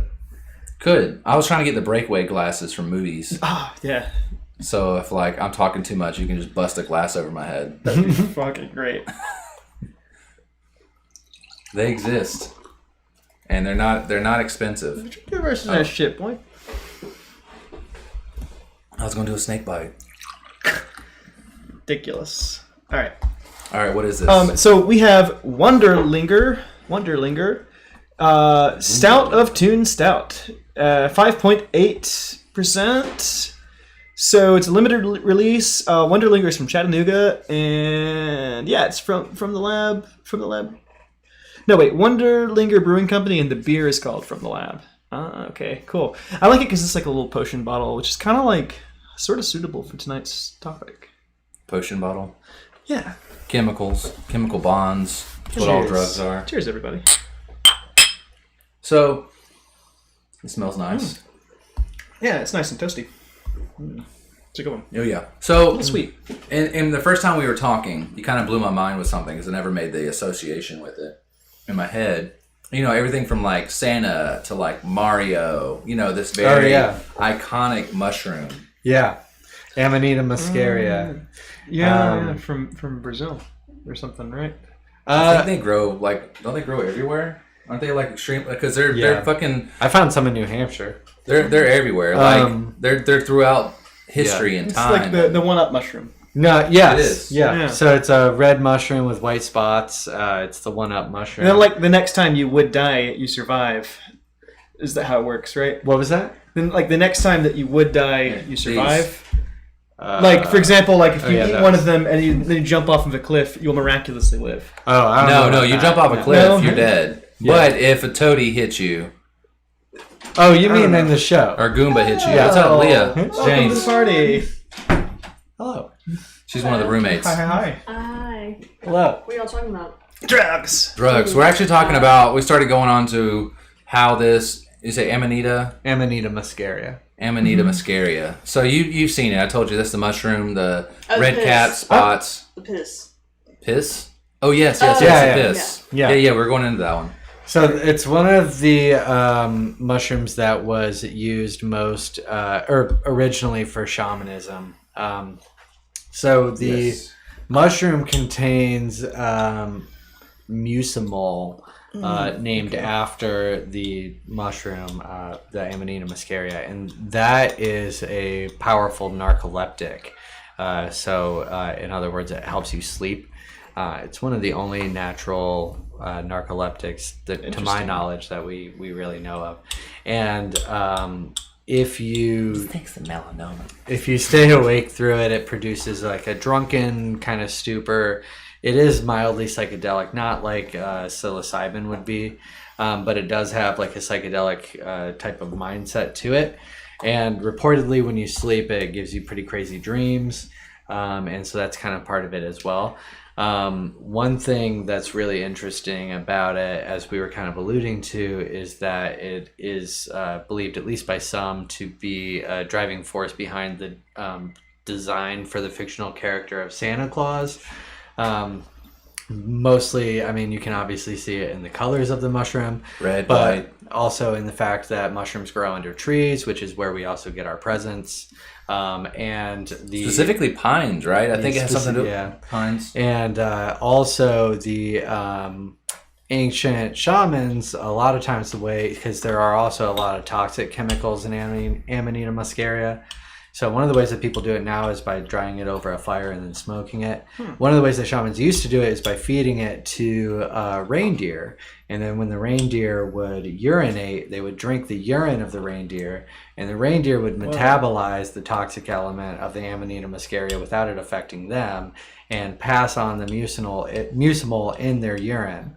So the flying reindeer that helps Santa get his presents underneath the tree of everybody who's good is thought by some to have some obvious sort of connotations back to that shamanic practice. And this was something that took place in I want to say Scandinavia. So it was like a very cold, like North Pole type sort of environment. That makes sense. Okay. Wow. There's mushrooms throughout history. I was reading, or not just mushrooms. There's ancient Babylonian and even Egyptian. All throughout 2,000, 3,000 years BC. Where mushrooms are represented in more of like a shamanistic or what's the word? Starts with entheogenic. Entheogenic. Yeah. They're all kind of made up terms, but is psychedelic. But they're using more of a spiritual term. Can I ask a potentially derailing question? As long as we derail it back. Mm-hmm. Yeah, just re-rail. Yeah, we can re-rail after we derail. So, what do you think the worst place to drop acid would be? Let me just get an answer from each of us. I think in the Vegas casino sounds insane. I've never done acid though, but it sounds like a lot of stimulants. I think maybe like stimulation. Normandy Beach, 1944, or something. Pretty bad. Yeah. I was just gonna say like a horror movie. Yeah. Like in the theaters. Yeah, a hospital would be a bad one. Yeah. A submarine would be bad. Skydiving would be bad. Sensory deprivation chamber might be life-changing, actually. Yeah, actually. Yeah. Let's make that happen. Sorry, it was just something that had occurred to me. Yeah. I just thought about that a minute ago. Taylor said hospital. Yeah, I can see that. So throughout history, I wanted to touch on it a little bit because I just think it's super interesting that people kind of always, it's so vilified now, right? Yeah. And culture, this drugs and like I said, it's vilified. It's seen as a blight, addicts but it's kind of something since the beginning of man, since before civilization, that we've kind of sought these things out. Oh yeah, I mean humans have always dug drugs. I mean, not only that, I mean they still do. Like you're taking a hit on your vape right now. We're drinking beer. Everyone drinks coffee when they get up. Yeah.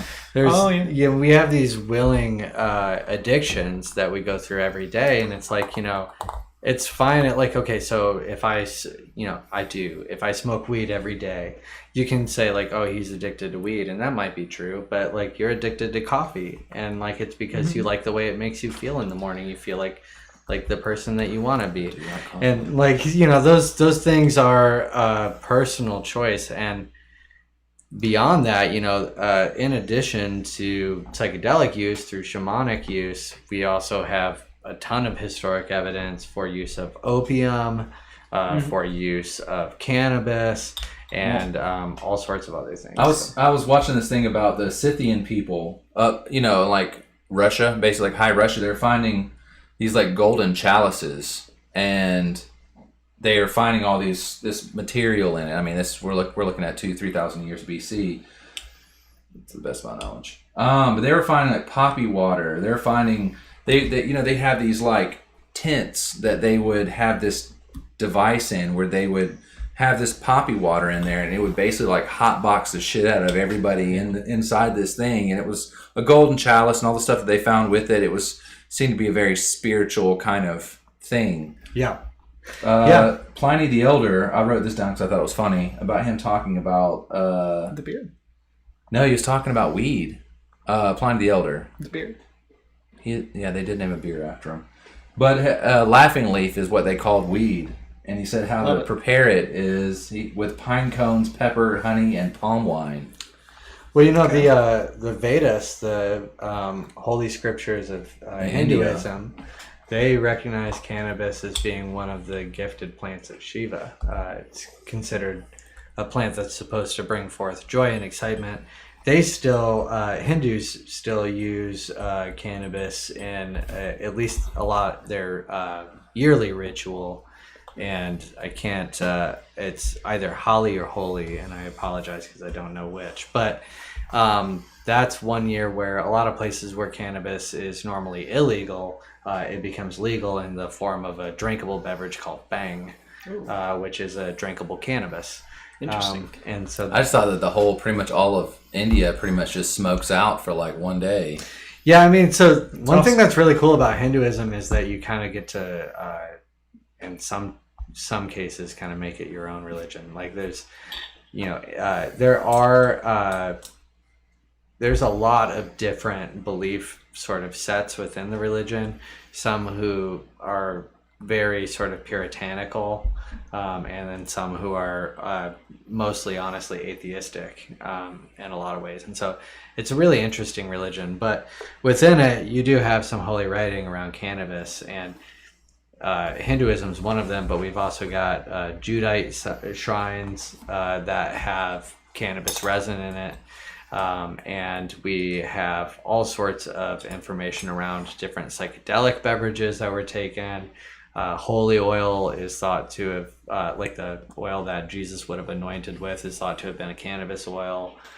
So, there's all these kinds of things, and it's not even, we don't have to go that far back. I mean, like the Constitution is printed on hemp paper. We don't have to go that far back. Opium was super. That, soldiers were doing. We're talking about LSD there. Yeah, doing LSD in Vietnam. That blows my mind.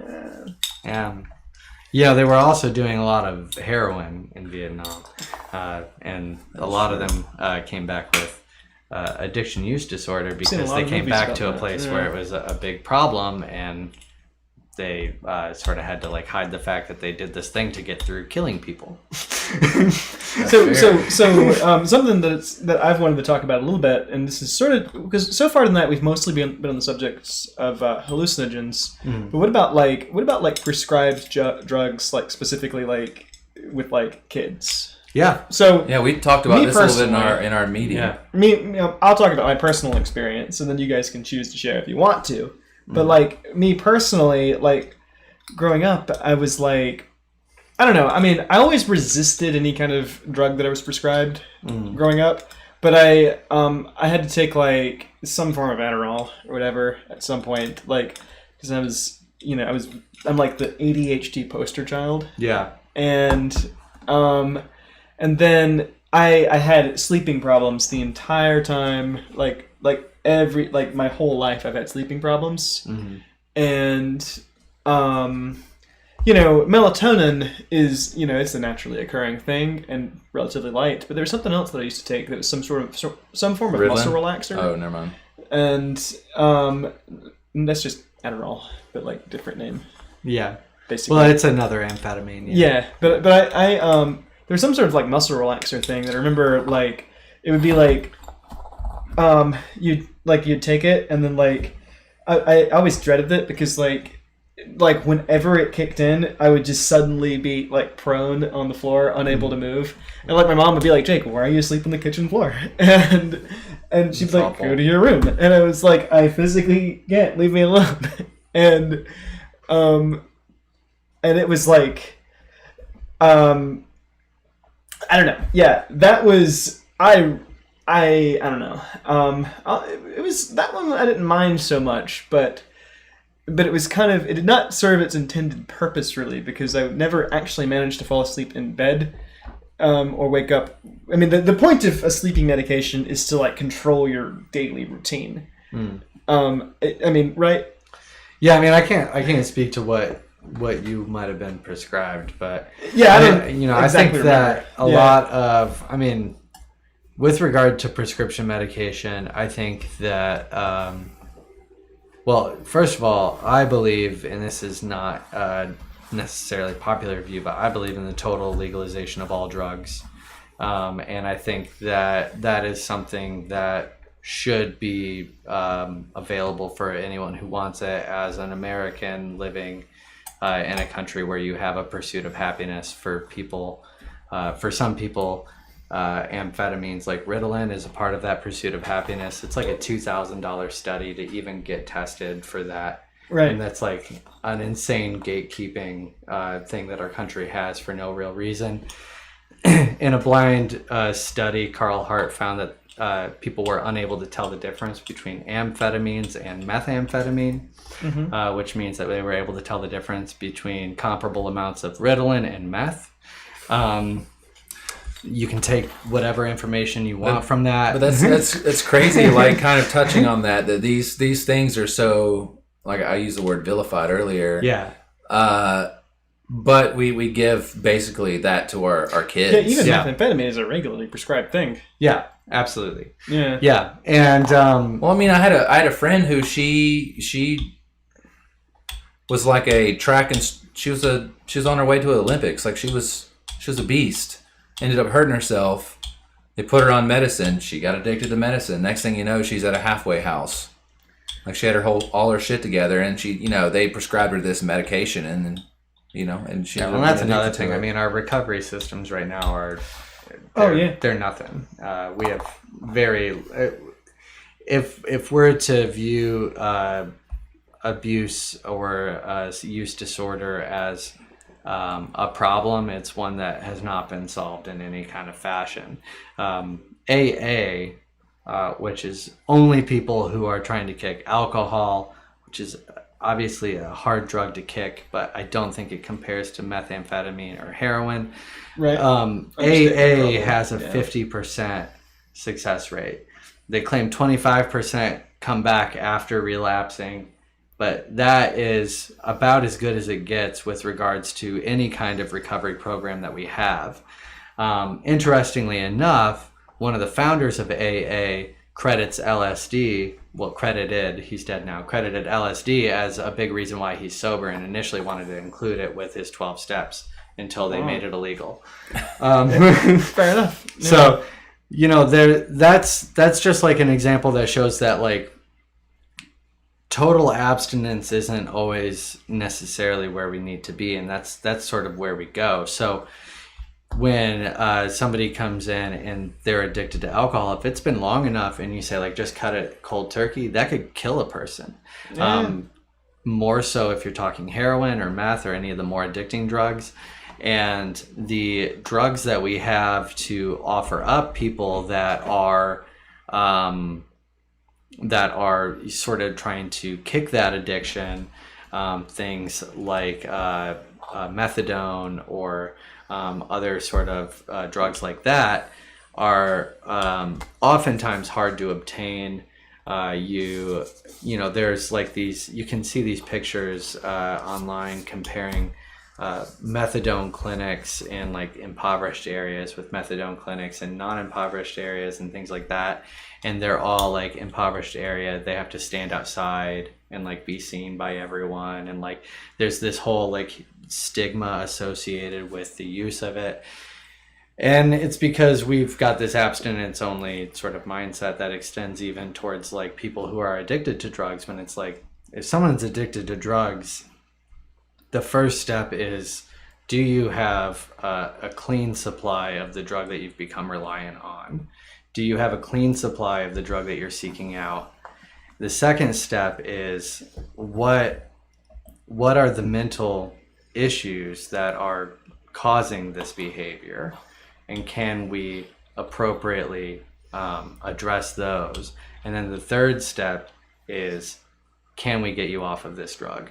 And so, the problem is that is a process that takes time, and we don't want to take time. We want people to take the time themselves, go be in a halfway house where you are going to live in a lot of times pretty terrible conditions for months at a time. I have a sister who was addicted to heroin, and she was in and out of halfway houses and three-quarters houses. And I had the chance as a young child to go to some of those, and they can be pretty frightening places at times. And it's because it's this place that has to be kind of like shamed off from society as people who couldn't handle their substances, which is like ridiculous. It's even methamphetamine has a ridiculously low addiction percentage. It's a mental health problem. Right. So. Yeah, it makes sense. It's like the I don't know. It's like, I mean, the substances have their place, and they're not necessarily to blame for. Yeah. I mean, the underlying condition is whatever mental issue makes you connect with the drug in a way that is abuse. Yeah, exactly. That makes sense. Exactly. Yeah. And we're all so quick to say it's a mental health issue, but then we're not so quick to say that we shouldn't then be locking up people who have it. Because if we're to agree that it's a mental health issue, then taking people who are hooked on a drug and putting them in prison is no different from taking people who have depression or bipolar disorder and saying, like, stop it. And if you don't, we're going to put you in jail. Which sounds insane. Yeah, it doesn't in an insane asylum. Yeah, it doesn't work. And there's a ton of, I mean, between the prison industrial complex and different money issues and what's up, Shredda? Legal and racial issues. There's a ton of different reasons for the war on drugs. I don't think she's streaming. She might be streaming tomorrow. I'm working, so I can't do her setup. So hopefully she streams on her own. That's Shredder checking in. But anyways, regular people. Yeah, there's some comments. Gotcha. Good looking out. We are in the middle of recording, and I'm sorry, but I'm gonna have to go to the bathroom. Oh no, good. You're good. Read off Dustin's story. That's totally fine. Do you know where the bathroom is? Yeah. Yeah. Awesome. It says when we got back from our hotel, we got back to our hotel from the party. KG, shout out KG, pulls out 8 grams of shrooms and asks if we're ready to end the night off right. At this point, I had only a few more concerns with mushrooms from learning what can happen if the bad mushrooms or it goes wrong. That was my biggest mistake. I went into the trip subconsciously expecting the worst. We ate that shit with some peanut butter, and about an hour later we decided to go for a walk in the dark through a nearby park. I had the feeling like I was going to die that night. I ran back to the hotel by myself. I jumped in the shower trying to calm down. Instead of everything getting bright and colorful, everything is getting super dim. Felt like my heart was about to explode. I curled up in a ball in the shower. That's a Jake move right there. Yeah. And began singing a Cocomelon song. Cocomelon. That my daughter listened to. Trying to calm myself down. Half an hour later, I came out of the bathroom naked, holding my dick, and crying, and told my friends that I think I'm gonna die tonight. Jeez. KG was doing snow angels on the wall in his own world, and Jacoby, who was handling it the best, guided me to my bed. I told him to call my fiance. He shook his head and said that was a bad idea. I asked how long is it gonna keep going. The room kept shrinking and expanding. He found a page on Google and looked up, you got 7 hours to go. Then KG came in, started to play an episode of Family Guy, Brian on acid. I went back to crying, singing Cocomelon. Worst trip of my life, and honestly, it's the last time I'll ever do any psychedelics. Oh. Wow. It says, I've heard a lot came back without an addiction. Look at Rat Park Experience if y'all haven't. Damn. I have not, but I will. So the gist of it, yeah, he basically did a ton of mushrooms, thought he was going to die. His friends trying to calm him down. He got naked and curled up in the shower and was crying while singing a song that his daughter sings. A children's song. Oh boy. Yeah, and then he came out naked with his dick in his hand. Everybody tried to calm him down. Which is a weird... Told him he had at least 7 hours left. It's the worst trip. He'll never do psychedelics again. I do have one buddy who he tried mushrooms with me once, and he threw up the entire time. Oh, yeah. I You always get the stomach hurts. I think with mushrooms, I'm usually okay. Sometimes I'll get nauseous. I think a lot of it's just that I also usually am smoking weed. Is it ayahuasca or peyote the one that makes you throw up? Ayahuasca definitely makes peyote too, though. Yeah. Do they? Yeah. Ayahuasca is actually a drinkable form of DMT, essentially. Yeah, but you'd vomit for like days, right? No, Not necessarily? Not necessarily. I don't think so. No. Well, and also with all of these things, this is another DMT's like a shit. Oh yeah, how much? This is another sort of what's it called? Safety message. With all of these things, you should fast beforehand. Right. With any psychedelic and ayahuasca, they usually, especially if you go and partake in a ceremony, they'll require at least a 24-hour fast. So you want to eat it all on empty stomach? Yeah, I especially like if you're doing mushrooms, if you're doing acid. Oh, I had a full stomach, man. Yeah, that'll be not as pleasant. I always wait at least 12 hours. I wait at least 12-hour fast. I didn't know that. I don't think I've ever done any kind of psychedelic and really planned for it more than about 3 or 4 hours in advance. That would also be my recommendation to do that. Yeah. Plan a bit. Yeah, sometimes show up at a party and they hand you chocolate and you're like, oh boy, chocolate. I also think that's okay. Is that why you turned away the chocolate from me the other day? You were like, no, I'm good. It might have been. I tried to hand you chocolate and you're like, no.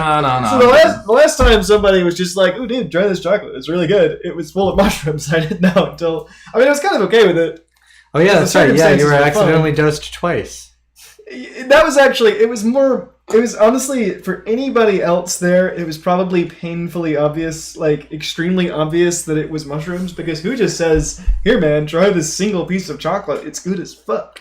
I had a buddy in college who told me he had a buddy give him a hot dog, and he got halfway done with it, and he told him, there's mushrooms in it. Mushroom hot dog? And I was like...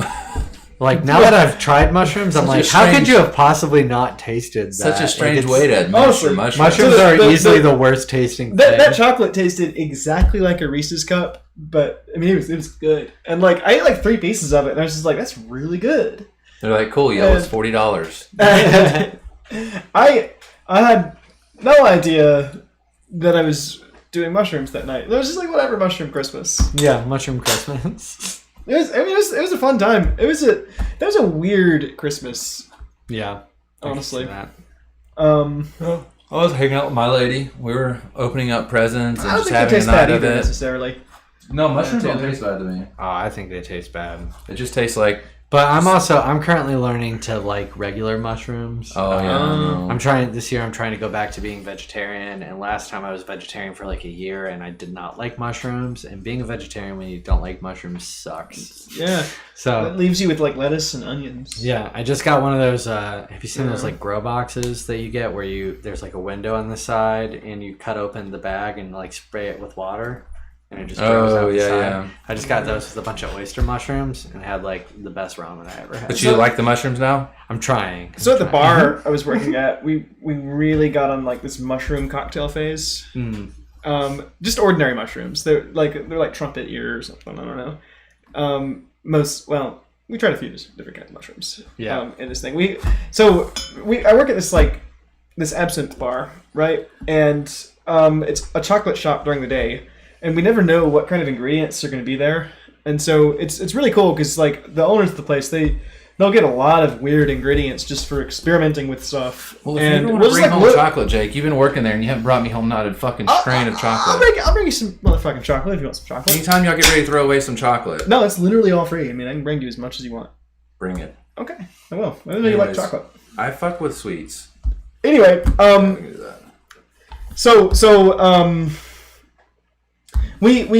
we're looking in our like storage, and we were like, why do we have all these mushrooms? And you just have mushrooms in storage? Yeah, are they just naturally growing in the bottom of the storage? No.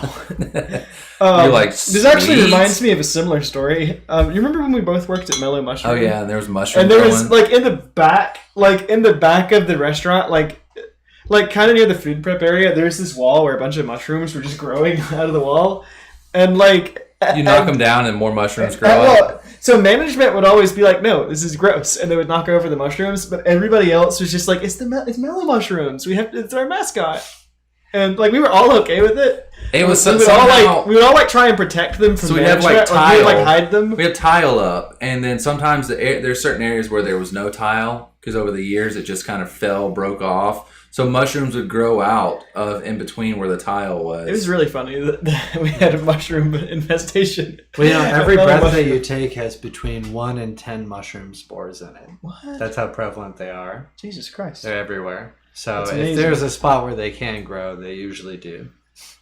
Yeah. No, Taylor, you're not weird for saying that they don't taste bad. No, I don't think mushrooms taste bad necessarily. I think they're very sandy, gritty kind of. Like I just ate them straight up dry, and it was like I tried microdosing them, and I still couldn't. I had to grind them up and take them like a shot. Well, so they were completely untastable in the chocolate, and I was just naive enough to think that my friends were just like, "No, dude, just being friendly, it's really and giving good you chocolate, man. Try this chocolate." Was it actually really good chocolate though? It was great. It was really good. It was like a Reese's cup. So if you had it on your own. And there wasn't mushrooms in it, you would thought it was pretty solid chocolate. Yeah.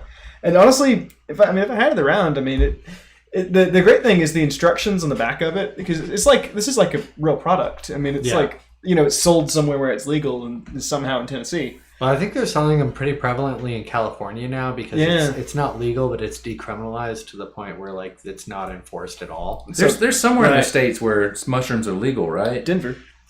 So they're legal in medicinally in Denver and in Oregon, and also a few cities. They're decriminalized. Oregon actually decriminalized all drugs back in the last election, 2018. Yeah, my friend loves living out there. Or whatever. Yeah, I know they're like. All right, Taylor. Good night. So I can't hang on a Monday night, but this one's been great. Yeah, see you eventually. I will one day. Be in the South again, maybe. You are currently in the South. Yeah, this is the South. In South Georgia, maybe one day. I'll let you know. A 7-hour drive is no joke. Mm-mm. I also sort of vowed never to return, but I may one day go back. Once your house burns down, what's left for you? Yeah, I don't know. I did technically vow never to return, but I will eventually probably go back. Yeah. So I don't know. So that's the update. So we were talking about mushrooms. We talked about how our doses were because we kind of got side thrown off. You talked about how you ground them up and take them as a shot. We talked about chocolate. We talked about legalization in Oregon since the last election or whatever in 2018 that everything's legal, right? It's not legal, it's decriminalized. So the main difference there is decriminalized means that the police can't spend any money seeking it. They just fine you? Yeah, so weed is decriminalized here in Nashville, up to a half ounce. So that means a couple of things. It means that the police can't answer a phone call of a neighbor saying that house smells like weed. Can you go over there? Because they can't spend the money checking it out. That's fair. Police can't use, and this is actually separate, but because smokable CBD flower is unable to be differentiated from weed flower, even by police dogs, smell and sight are no longer probable cause. So police aren't supposed to be able to investigate again, this is not official legal advice, and I'm not an expert. I'm a fucking idiot on a podcast. Yeah, but, don't go out in Nashville and blowing smoke in a police officer's face or anything. They aren't supposed to be able to even really be able to investigate further based on sight or smell. Dustin is asking how my microdosing experience was. Dustin, I had an okay time. If I'm being completely honest, I don't know if I really believe in microdosing, which I know is not the best thing to say. I think that, so the most recent science, the recent study shows it doesn't compare, or comparatively it's similar effects to a placebo. That study has some flaws in it. It only works with LSD. The subjects were only able to use LSD that they sourced because it's an illegal chemical. And the only people that they sourced for the study were people who had previously microdosed. And then that study was double-blinded. That's a super flawed study. It's a super flawed pool, but I feel like, that flaw does not use the scientific method, really.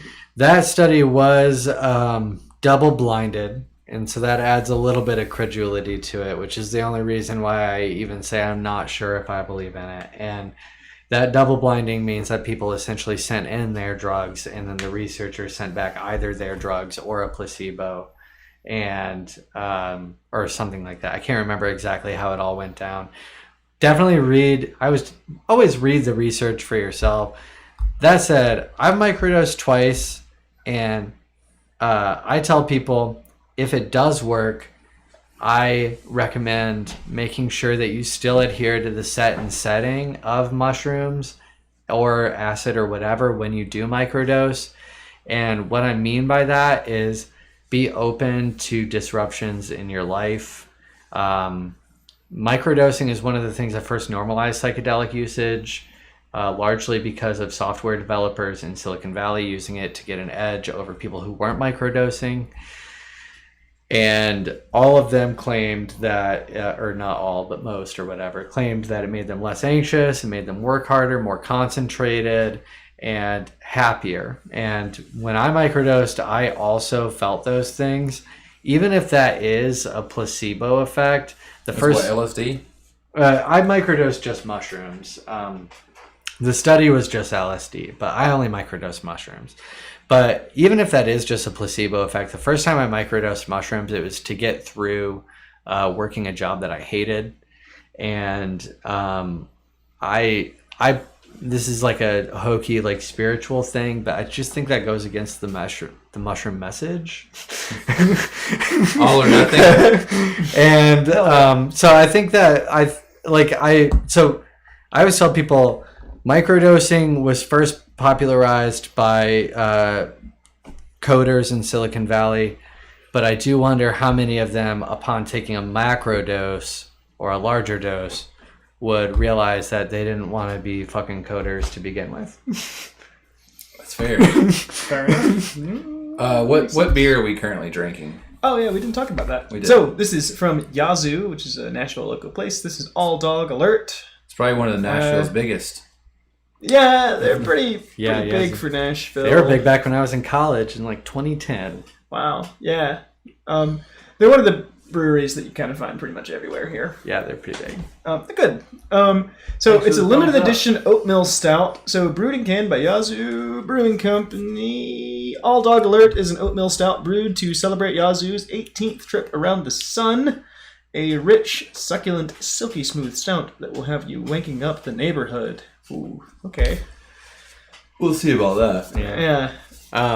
We'll see about that one. Real quick, while we're here, because microdosing is a really good segue into this, I do want to say that, along those lines, there's a lot of corporate interest in psychedelics, particularly in microdosing. Those corporate interests in microdosing stem mostly from the fact that it's an easier sell to society to say take a not intoxicating amount of mushrooms and just feel good. That's kind of why CBD is a thing right now. Yeah, I do think so. CBD, and it might be that the same is true for for psychedelics. CBD, I think, in itself is great. The products are unregulated, and there's a lot of products that I don't think really contain CBD, or if they do, it's a minimal or not. Just enough to put CBD on it. Yeah, the amount of CBD that a person really needs to like actually feel it is at least 25 milligrams full spectrum, at least 33 milligrams of an isolate, and that is just benchmark. And so, I saw a study a while ago that took like 20 or something CBD drinks and found that none of them contained like any CBD. I know I've gone to there's a coffee shop in town that does CBD. Yeah, the drinks, you know what I'm talking about. I don't know exactly which one. I wouldn't be surprised if there's a bunch. Yeah, the coffee shop by my house is selling Delta 8. Really? Wow. Which one's that? The Tower. Oh, I haven't been there. Yeah. So the only coffee shop I know that does CBD elixirs, they call it. Mm-hmm. Tonics. Yeah. I mean, it's like an espresso. They like do like an espresso tonic with like a couple drops of with like 30 milligrams of CBD. And I've gotten it a few times. I don't do it often because it's expensive, but I will say every time I've done it, I have noticed like a positive effect from it. So and I don't think I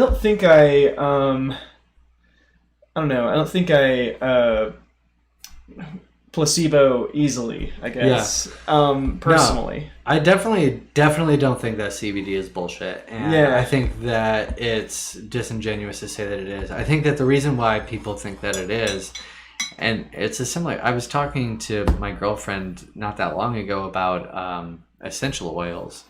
And she said, I don't doubt that they're good for some things. I just don't think that they're good for everything. And I said, well, that's kind of a ridiculous standard. Like Tylenol isn't good for everything, but it's good for what it's good for. So, so I think that CBD is the same thing. And when it's an unregulated market and when it's something that the government has been sowing disinformation about for many years,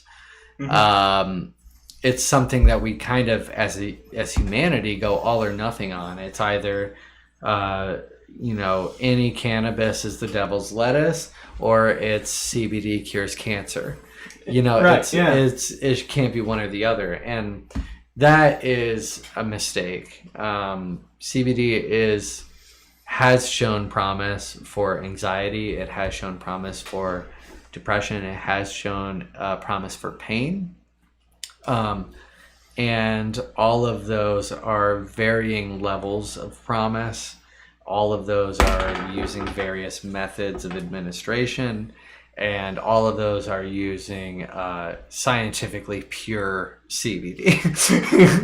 Right. So that's a big part. It would be nice to know that the 30 milligrams you buy from one company is the same as the 30 milligrams you buy from another company. It'd be nice for it to be like regulated, like you say. Yeah, well, and criminalization is the only reason why that isn't the case, and it's because a long time ago, and this is an interesting little piece of like cannabis history. Like I said, the Constitution was printed on hemp paper. It used to be illegal to be a farmer who didn't grow hemp in America, mostly because it was used for our sails and our ropes and other wartime equipment during the Revolution. But when it became illegal was right around the time that the hemp press was going to make waves and make it a lot easier to process hemp into things like paper and fiber. And that was also right around the same time that DuPont patented their process to make plastic and to make paper from trees. And so a long time ago, there was a guy by the name of Jack Herer, who has a famous cannabis strain named after him, if you haven't seen it. But Jack Herer wrote a book called The Emperor Has No Clothes. And what's really wild is in it, he details all of the ways in which hemp could essentially replace any paper or petroleum product. At the end of the book, on the back cover, he prints a challenge to pay $100,000 to anyone who can scientifically prove him wrong. No one took him up on that before he died decades later. And, that's not to say that this is all scientifically factual, but it is to say that it is a start. And hemp grows infinitely faster than trees.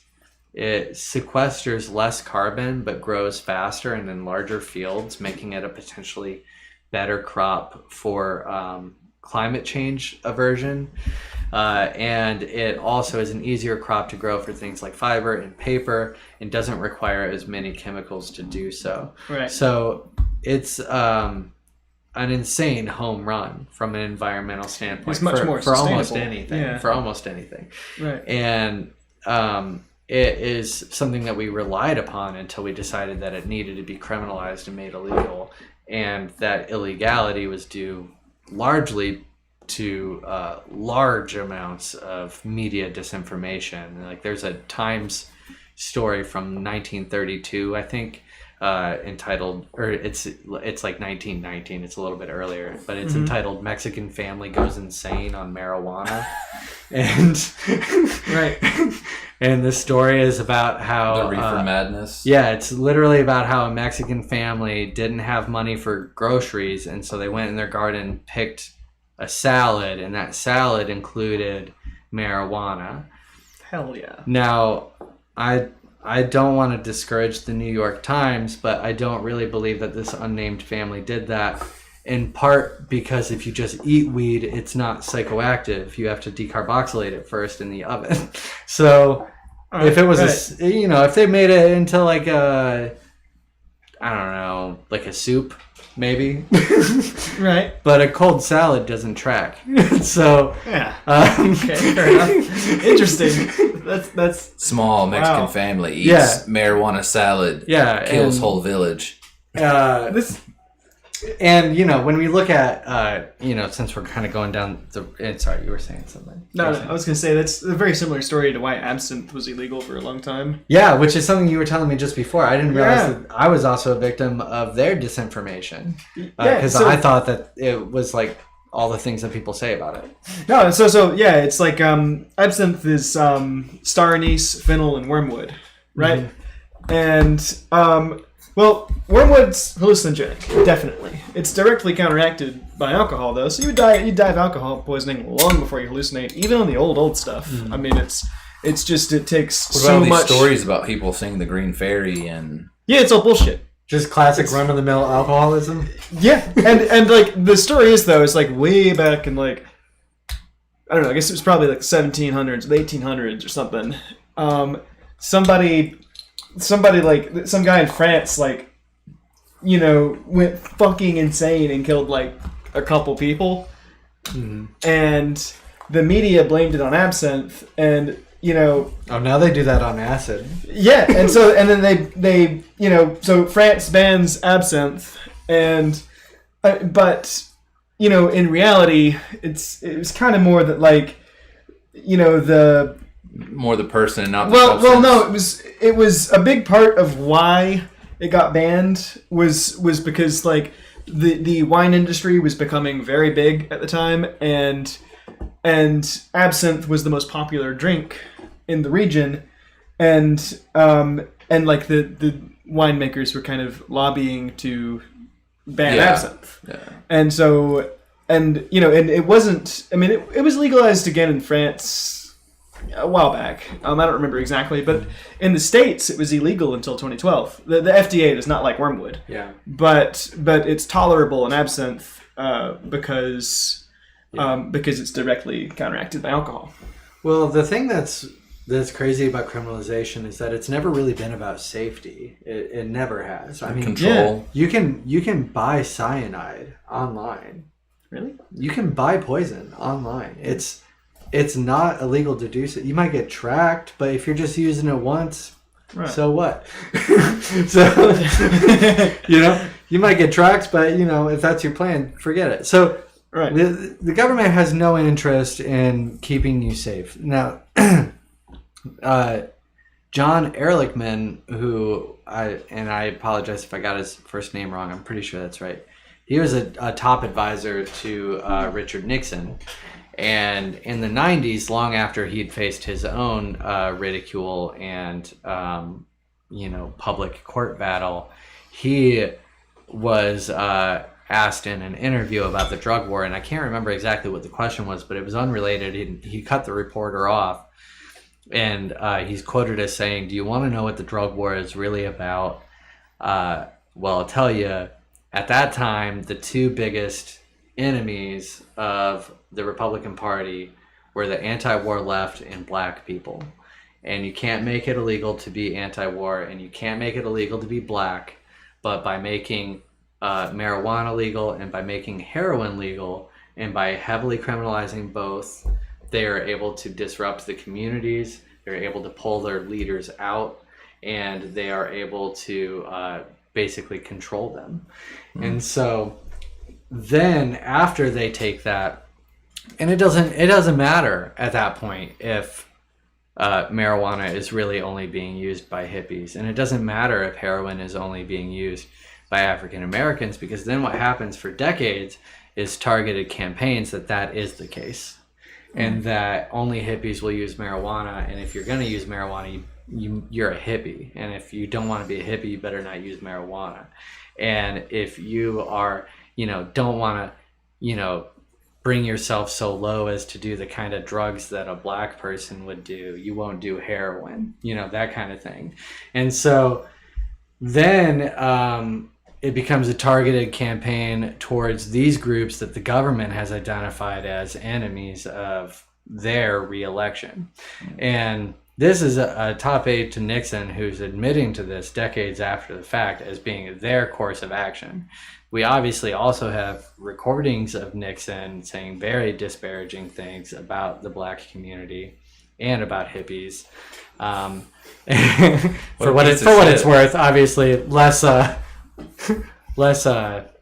persecuted, but what a real piece of shit. Yeah, he was a crook. Yeah, the whole Just Say No campaign, and the war on drugs is currently spending about $3 billion per year. And then, several $100,000 stimulus package or whatever will come up, and we'll say, how do we afford it? Right. Yeah, honestly. Man. And it's like, well, there's $3 billion here for a war that doesn't work. Yeah. Well, it does work, but not in the way that it's advertising. Right. Yeah, it's pour up that Mobius. Yeah. Okay. Yeah. Actually, you're holding it. This is one that I did want to talk about for a moment. Here, I'll use this because this is out of the beers we had tonight. I thought this one might have related the most to our topic. The damn beer already. Thank you. All right, I'll pour the beer and we can talk about it while we drink it, I suppose. All right. He fucking hates it. He fucking hates it. This one I was pretty excited for because I love stouts, I love porters, and this was the description is very fitting for tonight. So Mobius American Porter, 7% ABV.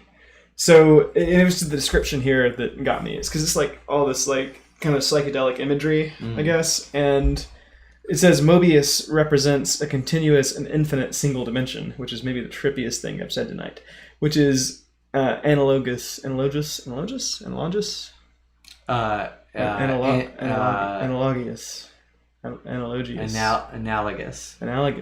which is analogous. No, I don't know. Analogous sounds right. It sure does, but I don't know if it is. That's, yeah. Wow. Okay, so Mobius represents a continuous and infinite single dimension, which is analogous to time. Combined with space, this gives the basic fabric of reality, space-time, which we are proud to offer Mobius as our basic high-gravity, non-adjunct porter. What's non-adjunct mean in this context? We've gone through great lengths to create a rich and creamy foundation that showcases roasty coffee and chocolate flavors of dark grain while maintaining a high drinkability without being overly sweet. The elegance of this complexity is in its simplicity, much like a Mobius strip. Please enjoy at 55 to 60 degree Fahrenheit. This beer will cellar well at proper cellaring temperatures. Oh, it's a cellar beer. It cellars well. Lovely. I like the Lovely. celery. That was what I first thought when I smelled it. Was that it gentlemen. would cellar well? Cellar? I barely know her. Speaking of psychedelic artwork, Yeah, that's a good ass beer now. God damn it, Rick. Oh, that's pretty good. Cellar. some of the oldest evidence that we have for psychedelic mushroom usage is in a cave painting from, I want to say 3,500 years ago. Well, And it is basically just like a spiral that they realized was probably painted on to make the trip like more enjoyable. damn. 20, It's fun. 2,500? No, it's a few years, a little bit longer, or a little bit more recently than that. We've got paintings of mushrooms that very clearly represent psilocybin-containing mushrooms in caves as well. Yeah, there's a few different. I like that this makes you look like a saint. Oh, yeah. Yeah. Like that, yeah. You Like have Halo. this. You gotta do the. Bless. Right on. That's funny. Yeah. Yeah, I feel like we've covered a pretty broad topic of drugs tonight. There's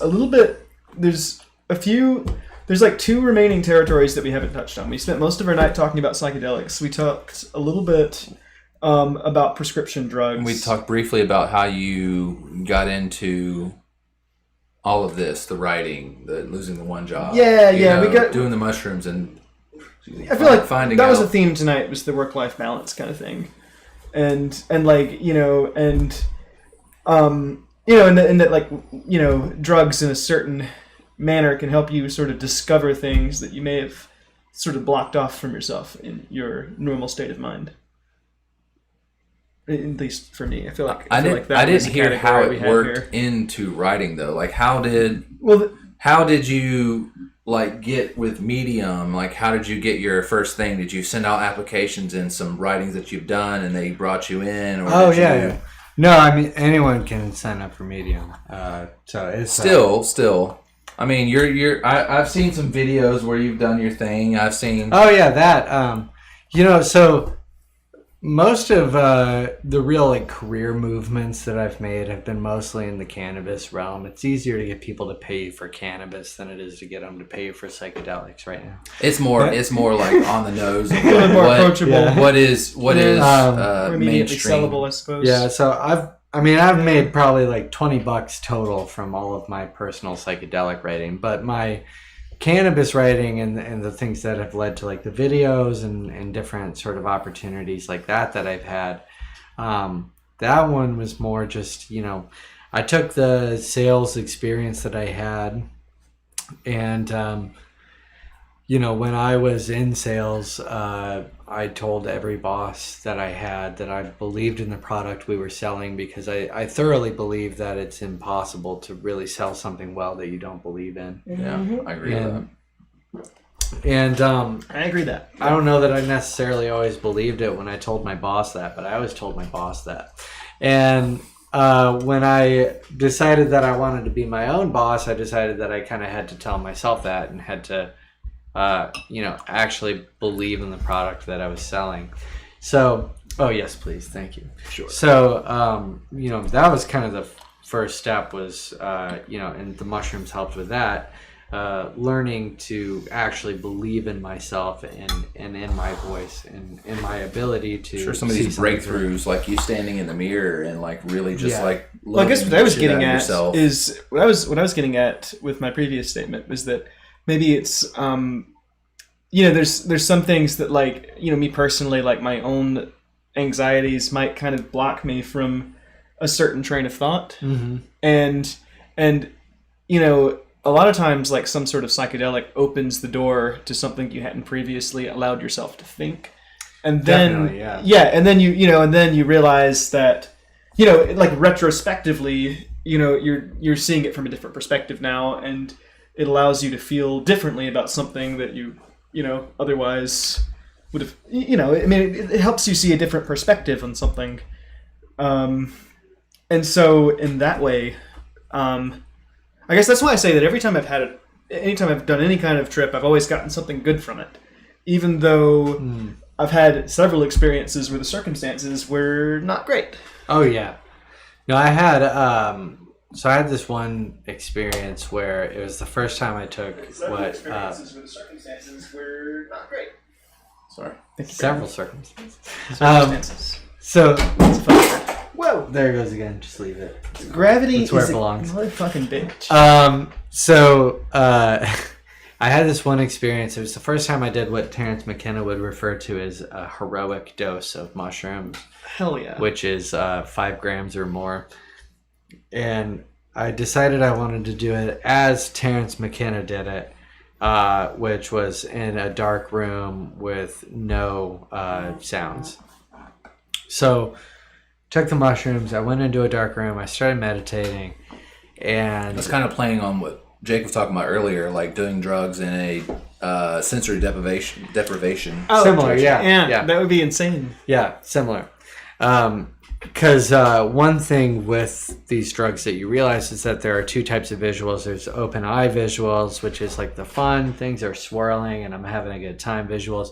And then there's the closed eye visuals, which can either be like I'm meeting God, or I'm watching a snake devour a human, or whatever. Right. They get, when you close your eyes, they get fucking wild. Yeah. For me, I had like the coming down from the first ever LSD thing that I ever did, which was that one time that I got dosed. But like after eventually, so maybe like the really scary parts of it faded away eventually. Like the really scary stuff was not knowing where I was, who I was really with, or how I was going to get to work. But like maybe late into it when I felt myself like getting sober and entering the hangover, I guess that was when I was able to sort of start enjoying it. Yeah. I guess because like I was no longer anxious about all the other stuff. Yeah. And like at this point I had made it home. I was in my bed, you know, and I had my alarm set and I was just kind of sitting there relaxing. And I remember I was like, you know, I was able to like sort of seeing some visuals like as I fell asleep, which were really cool. But it was mostly just like all the different colors and like geometric shapes. Honestly, I think they were mostly swastikas, but I don't know. I don't know. It's actually an ancient Hindu boy. symbol, so it's okay. Oh, hey, Mom. Get out of here. Yeah, get out of here. Get out. No, but yeah, I feel like mostly. Yeah, I don't know. That was not an experience that I had really planned on because people just sort of did it to me. So, Yeah. but I do remember it wasn't that bad. So you were in this closet, Yeah. right? Yeah. No light. So no light. You said there was 2 different kinds. You had your actual like visual with your eyes open, and then you had with your eyes Yeah. closed. So when you move to a dark room, you essentially only have the closed I'm eyes. gonna 'Cause fill even when in you my open your my eyes. mom's just popping in. I'm gonna fill in what we're talking about tonight. What trip are we talking about real quick? Cliff notes. No. So the basic. I mean, how would we summarize our subject for tonight? I mean, we're talking about like we're talking about like drugs and like the societal stigma and that sort of thing. How they're really used and And what exactly. Yeah. And you know, we're doing kind of an all-encompassing sort of talk about it. Like I mean, like all the way from like prescription drugs that children take, like melatonin, to other sleeping medications, to alcohol, to like hallucinogenics, Adderall, Yeah. stuff like that. We're trying to be sort of all-encompassing, Encapsulating. Yeah. encompass. God, I can't. It works too. You got it. I can't words. But that's sort of the subject tonight. Yeah. So yeah, when you're in a dark room, your closed eye visuals extend to open eye, because even if your eyes are open, there's no light, and that's the main sort of reason why you have like Differentiate between the 2. Yeah, like if you're on mushrooms or acid, you might find that it's like hard to keep your eyes closed because it feels so bright. It's like looking at a sun to have your eyes closed sometimes. And It can be a bit too much sometimes. yeah, it definitely can. So I'm in this experience I had at this point taken mushrooms probably 5 or 6 times. This is your heroic dose? Yeah. And as I'm sitting in this closet, I start thinking about my ex-wife and the fact that I'm divorced. And this is not necessarily where I'd hoped to take my trip. So Right. Yeah. So I spent a good deal of time just like running from that. I physically anywhere between 2 minutes or 4 hours. Yeah. Somewhere in between. I physically, after a few attempts to try to shove it away, which as I've mentioned earlier in the show is a big no-no. It doesn't work. One of the things that psychedelics does is it in a lot of ways disables your subconscious. It brings your subconscious to the conscious. So these subconscious thoughts that you've been kind of repressing your whole life can come to the forefront. And when you try to repress them, well, there's nowhere for them to go. And so you try and repress them and all these lights go off in your head and you can't do it. And so you start to panic, like, how come I can't repress this thought? Like as humans, we are subjected to, on our own volition, several disgusting, terrible thoughts throughout our lives, throughout our months, throughout our weeks, throughout some of our days. These thoughts are things that are, ideations and other terrible sort of tendencies that can come up are totally normal for people to experience on any given day. Things like murdering loved ones or murdering yourself or these other things that are considered quite gruesome or terrible are normal things to come up from time to time in your mind. It's the thing where like you're driving and you think like, what if I veer off into a telephone pole? Like it's that idea it's short of a suicidal thought, but it has that sort of theme. You're right. Yeah. I mean, it's so when you're on psychedelics though, those thoughts have nowhere to go. Like you can't just like shove them away and say like, that's not something I should be thinking about, or like, that's not how I really feel. Like they're there. And so when this painful event from my past comes to the forefront, you have to think about it and analyze it. Yes, or at least I should have. What I actually did was I physically got up and I left the closet and I went to my bed and I started watching TV. And I thought maybe I can just like entertain my way through this whole experience. I had a pretty terrible like hour and a half, 2 hours. I don't know, because as we mentioned, time doesn't make sense. Yeah. So try a time machine. Yeah. Pretty terrible a little bit. And then after so long, as we talked about, the mushrooms started wearing off and I started getting more into just like I'm in a fun mushroom zone and less into like I'm having an existential crisis kind of zone. And when that happened, I was like transported to like a future event of reconciliation with like that specific element of my life. And I realized that could have happened at the very beginning of my experience if I had only stuck through it. Right. If I had only stayed in that closet. You could have closet. moved on and had a better experience if you wouldn't have just been dodging and pushing back this. Exactly. And it's the same thing with life, right? It's like if you get mad all the time but you shove it down, eventually you blow up. Yeah. But if you get mad all the time and you meditate and take time to work through your emotions every day, then you're able to sort of let off steam in a normal fashion. Right. So anyways, that's like my bad trip experience. That's not really all that bad though. You learned a lot, you gained something from it, and you go into the next experience just that much wiser. Oh yeah. I mean, you came to that by yourself. You came to that realization that you needed to kind of address those things kind of early on, because you like you said, you pushed it off for so long. Yeah, you just nip that shit in the bud right then, come to it, had this kind of like ego death, whatever this thing you didn't want to address. The rest of the thing you could have just been fucking silly giddy, had a good time, Yeah, well, and like you're God again. Yeah, look at the visual right now. That's awesome. The in You can- therapy, We're not doing this on purpose. We can It's clip just that if you happen want to be in to. the center You can of- clip that if you want to. If you want to take a picture of that for later. that'd be perfect. Thank you. Yeah. So, Yes, and you just kind of like do the. this feels like a natural Jesus hands. juxtaposition. Juxtaposition. Juxtaposition. Yeah, it feels like a natural juxtaposition to open up our final beer of the night, Night Tripper, which is one I've been excited about for a long time. It's one of the ones we got from the Porter. The Porter is an awesome place in Atlanta, on the outskirts of Atlanta, and they cellar and have tons. They have over 800 different beers in their cellar, and That's pretty dope. and some of them are old as shit. yeah, But yeah, these so guys know their beer. They know it really, really, really well, and the this is probably gonna be sweet as fuck though, being this old, but it's still gonna be The pretty ABV good. And goes it's gonna- down in time. It's gonna have some funk in it that we're not. It's gonna have some flavors you've not had in other beers, probably. Yeah, can I get that bottle real quick? Yes. I'm just getting it out of the way. Yeah, it's alright.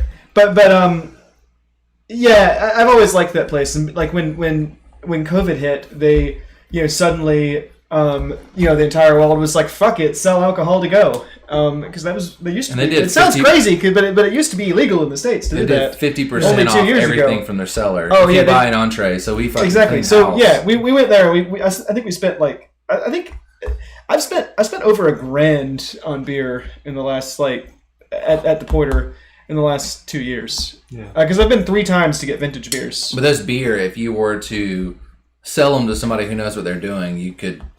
Oh, dude, yeah. The last selection I got was worth well over $1,000, and I got it for like $300. I mean. Yeesh. That sounds like It a lot was- of money for beer, but It's- people but- spend their money on stupider This things. one, I probably paid $50 for this.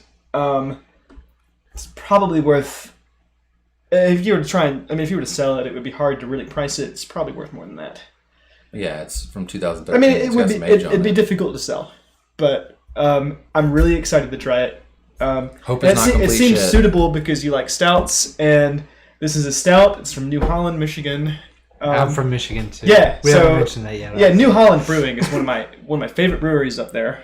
Yeah. Is they make the dragon's milk? Yeah, they make Dragon's Milk. I've had Dragon's I Milk. really like. They make I I really had like that at a Poets. bar in Flint, Michigan. Poet's my favorite beer that they make. Yeah, they make because good. it's Poet's like good. yeah, Is there Dragon's oatmeal? Milk is like Is that an oatmeal stout? yeah. Poet is an oatmeal stout. Dragon's Milk is It's a little too much for me. Yeah, it's like an 11% milk stout, and it's very boozy for my taste. Personally, I like stouts that are very easy drinking, mellow, like chill by the fire and read a book. Yeah, if I want booze, I'll just get booze and not get Yeah. I mean, beer that tastes like booze. I but love- That's I half mean- the strength of it. That said, though, I mean, I do really like Dragon's Milk. It's not something I would drink often. Well, Are y'all like- familiar with Founders? I love Founders. I've been to the brewery several times. Oh yeah. Yeah, with a really good D, with a really good DD, you can hit Founders, New Holland, and Bell's all in the same day. I'm sure, yeah. Within an hour of each other. I've done it before. That's one thing that Michigan does super well is beer. Beer and Yeah. cannabis, they're on Dude. top of it. Yeah. They've got some really good Have you weed ever up in Michigan. Have you ever been to Hash Bash Here's one of in James. Lansing? Here's one of James' favorites. Oh, Old Rasputin, man. That's a boozy boy. That's I mean, Old it looks Rasputin's so one- phallic like that. that was actually the first It stout looks so I've ever phallic. had. No, this is we have a lot of Um, tap handles. We're in the process of building a beer camera, so we have. Oh beer yeah, on. it's gonna be like a Game of Thrones iron chair thing, but with This looks so phallic. iron throne. Yeah, there's just a box. of tap But it's gonna be handles. like all If like it was tap good enough handles. for Elon Musk's spaceship, it's good enough for You're your not town. wrong. It's meant to look like because Rasputin. Okay, you know, so in with bazaars, no further ado, looks like a Russian let's open this beer. building, but in my hand it looks God damn it! I'm opening the beer. very like. All right, it's definitely sweet. I can smell it. If you haven't already finished whatever's left in your current beer, you don't want to taint this. You can help it. This would be a total LaCroix night where you use Get rid LaCroix of to the wash taint. the. There's some carbonation in it, actually. Yeah, we're cheers on this motherfucker. Oh yeah, definitely. I mean, how often? So That's we know more wine. carbonation than I expected. We know wine. You know, You can find a 2013 bottle of wine. It's going to cost you though. You can find. Oh, I mean, it's not bad at all to get a 2013 in wine. If it's a decent wine. Most beer, you don't want to age it, but some they encourage it. So read off a little of what this is. Okay, Night Tripper. So Night Tripper Imperial Stout from High Gravity Series, New Holland, Michigan.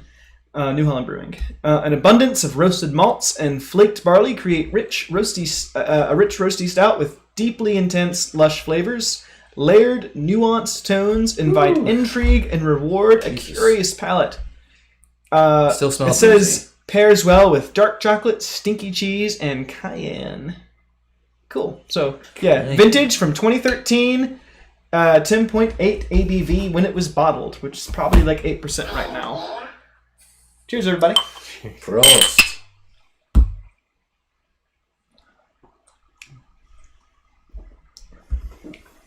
Oh, that's fucking good. That's super weird. So the booziness has gone down. It's so funky. after it doesn't taste. It it's tastes 11%, like 6%, but the longer it stays there, the more the ABV. I taste down. it like 6 or 7. Don't you? Yeah. Dude, Yeah. did you want to? Do I want to what? Do you want to record one? Anything you want to say, you get like.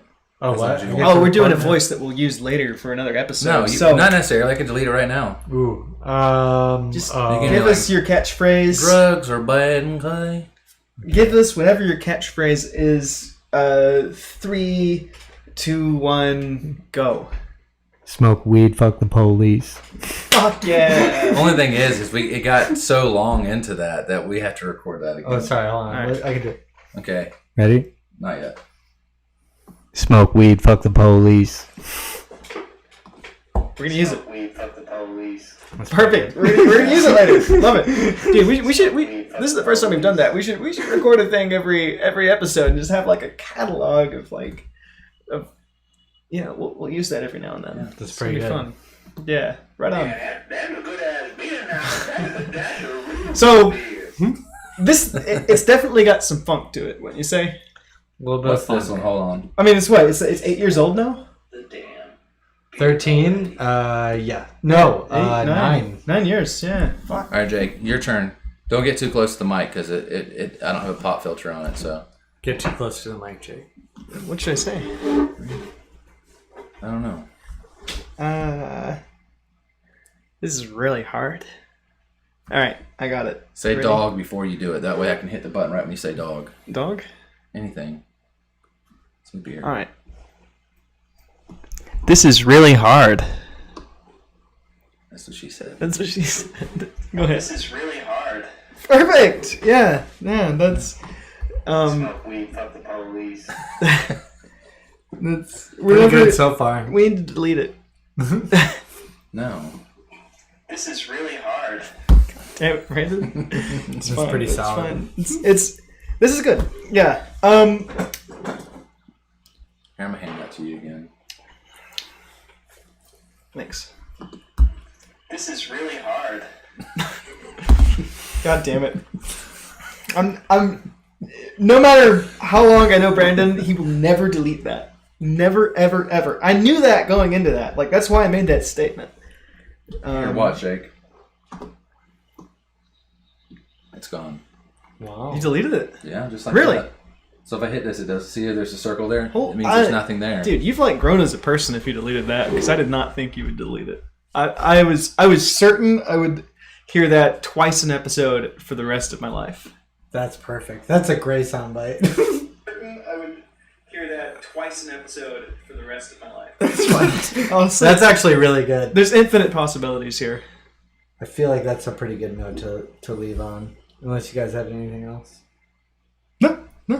I mean, I feel like it's been a long that's got episode. some zing Actually, to we stuck around for a while tonight, and I think we covered.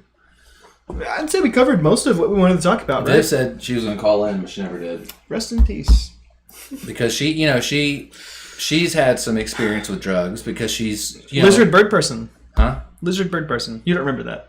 You No, weren't there she's- for that. She's hop trains and done just about anything you I can. remember- Her girlfriend is recovering heroin addict, and like they live in a van that they just now got, but before that, they were kind of just busking around and panhandling and just traveling the States. I remember back when V was in college, there was this one time where there was a whole lot of like some sort of hallucinogen involved, and they're like on top of that there for like 12 hours, just like perched on top of it like a gargoyle, just like repeatedly saying lizard bird person. And it was really weird, and I didn't know. I spent like hours like, all right, this is enough, please come down from there. Lizard bird person. And that was the only response I got for hours, and it was really hard to like, I didn't want to like make it a negative experience, you know. I was trying to be positive. It's just, what was I supposed to, I had no context. Like, there was nothing else to, They were dealing with something. Yeah. No, it was like, that was the only, like, truly, no matter what I did or said, that was the only response I got. Was just lizard bird person. Right. Just like that. It was very strange. But it's late. It's been an interesting episode. We've talked about a lot of stuff. Yeah, no, I had a fun time. Let's get off the air, I think.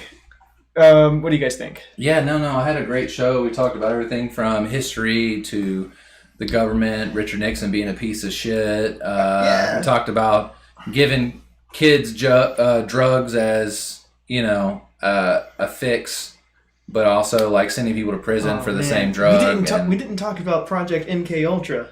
We'll get to that next time. Oh, okay. I mean, just real quick, Project MK Ultra was a government-led initiative to try and brainwash people using LSD. It was unsuccessful because LSD doesn't brainwash people. But it was also a pretty shitty thing that they did, where they would essentially give people LSD and then shower them with horrifying images or probing lights or sounds. And their whole idea was basically to break down the individual to the point where they could then build them up as their mental slave, essentially. Basically, yeah. It was a fucked up thing we did. Kind of like crop dusting. The mental bomb, the Unabomber was in MK Ultra. Really? I did not know that. Actually. And is shit. likely a big part of the reason why he wound up committing his crimes later, because he was subjected to that torture. Fuck. Honestly, so at the hands of our government. One of the things that I sort of thought about going into this episode is it's kind of something we can talk about for fucking hours. Oh, we definitely It's such a deep topic. Yeah. And hopefully we can all talk about it more, because we've just touched the surface. Yeah. No, I'm happy to come back another time and talk more. Totally. So should I have, for the next episode, I have ways to like pull stuff up on the screen that people could see stuff? Yeah. Would that be something that would be interesting? Yeah, definitely. We can talk about ways to do something interesting, and we'll drink more fun stuff. And if y'all can send me a list of all the things I referenced this time, I'm happy to find the real ways for you to show those next time, and we can go into it in more. Sounds good. Too. Sounds good. All right, guys. Let's do one more cheers with everybody, and say goodnight. I'll take a slight amount of that, because that's a boozy boy. It was good. That's a boozy boy. But it do be boozy. It's a BB. It's a BB. Yeah. All right, friends. Cheers. Thanks for coming on, James. Thank you for having me. Yeah. It's been good. Boozy boy. Guys, we will send you out.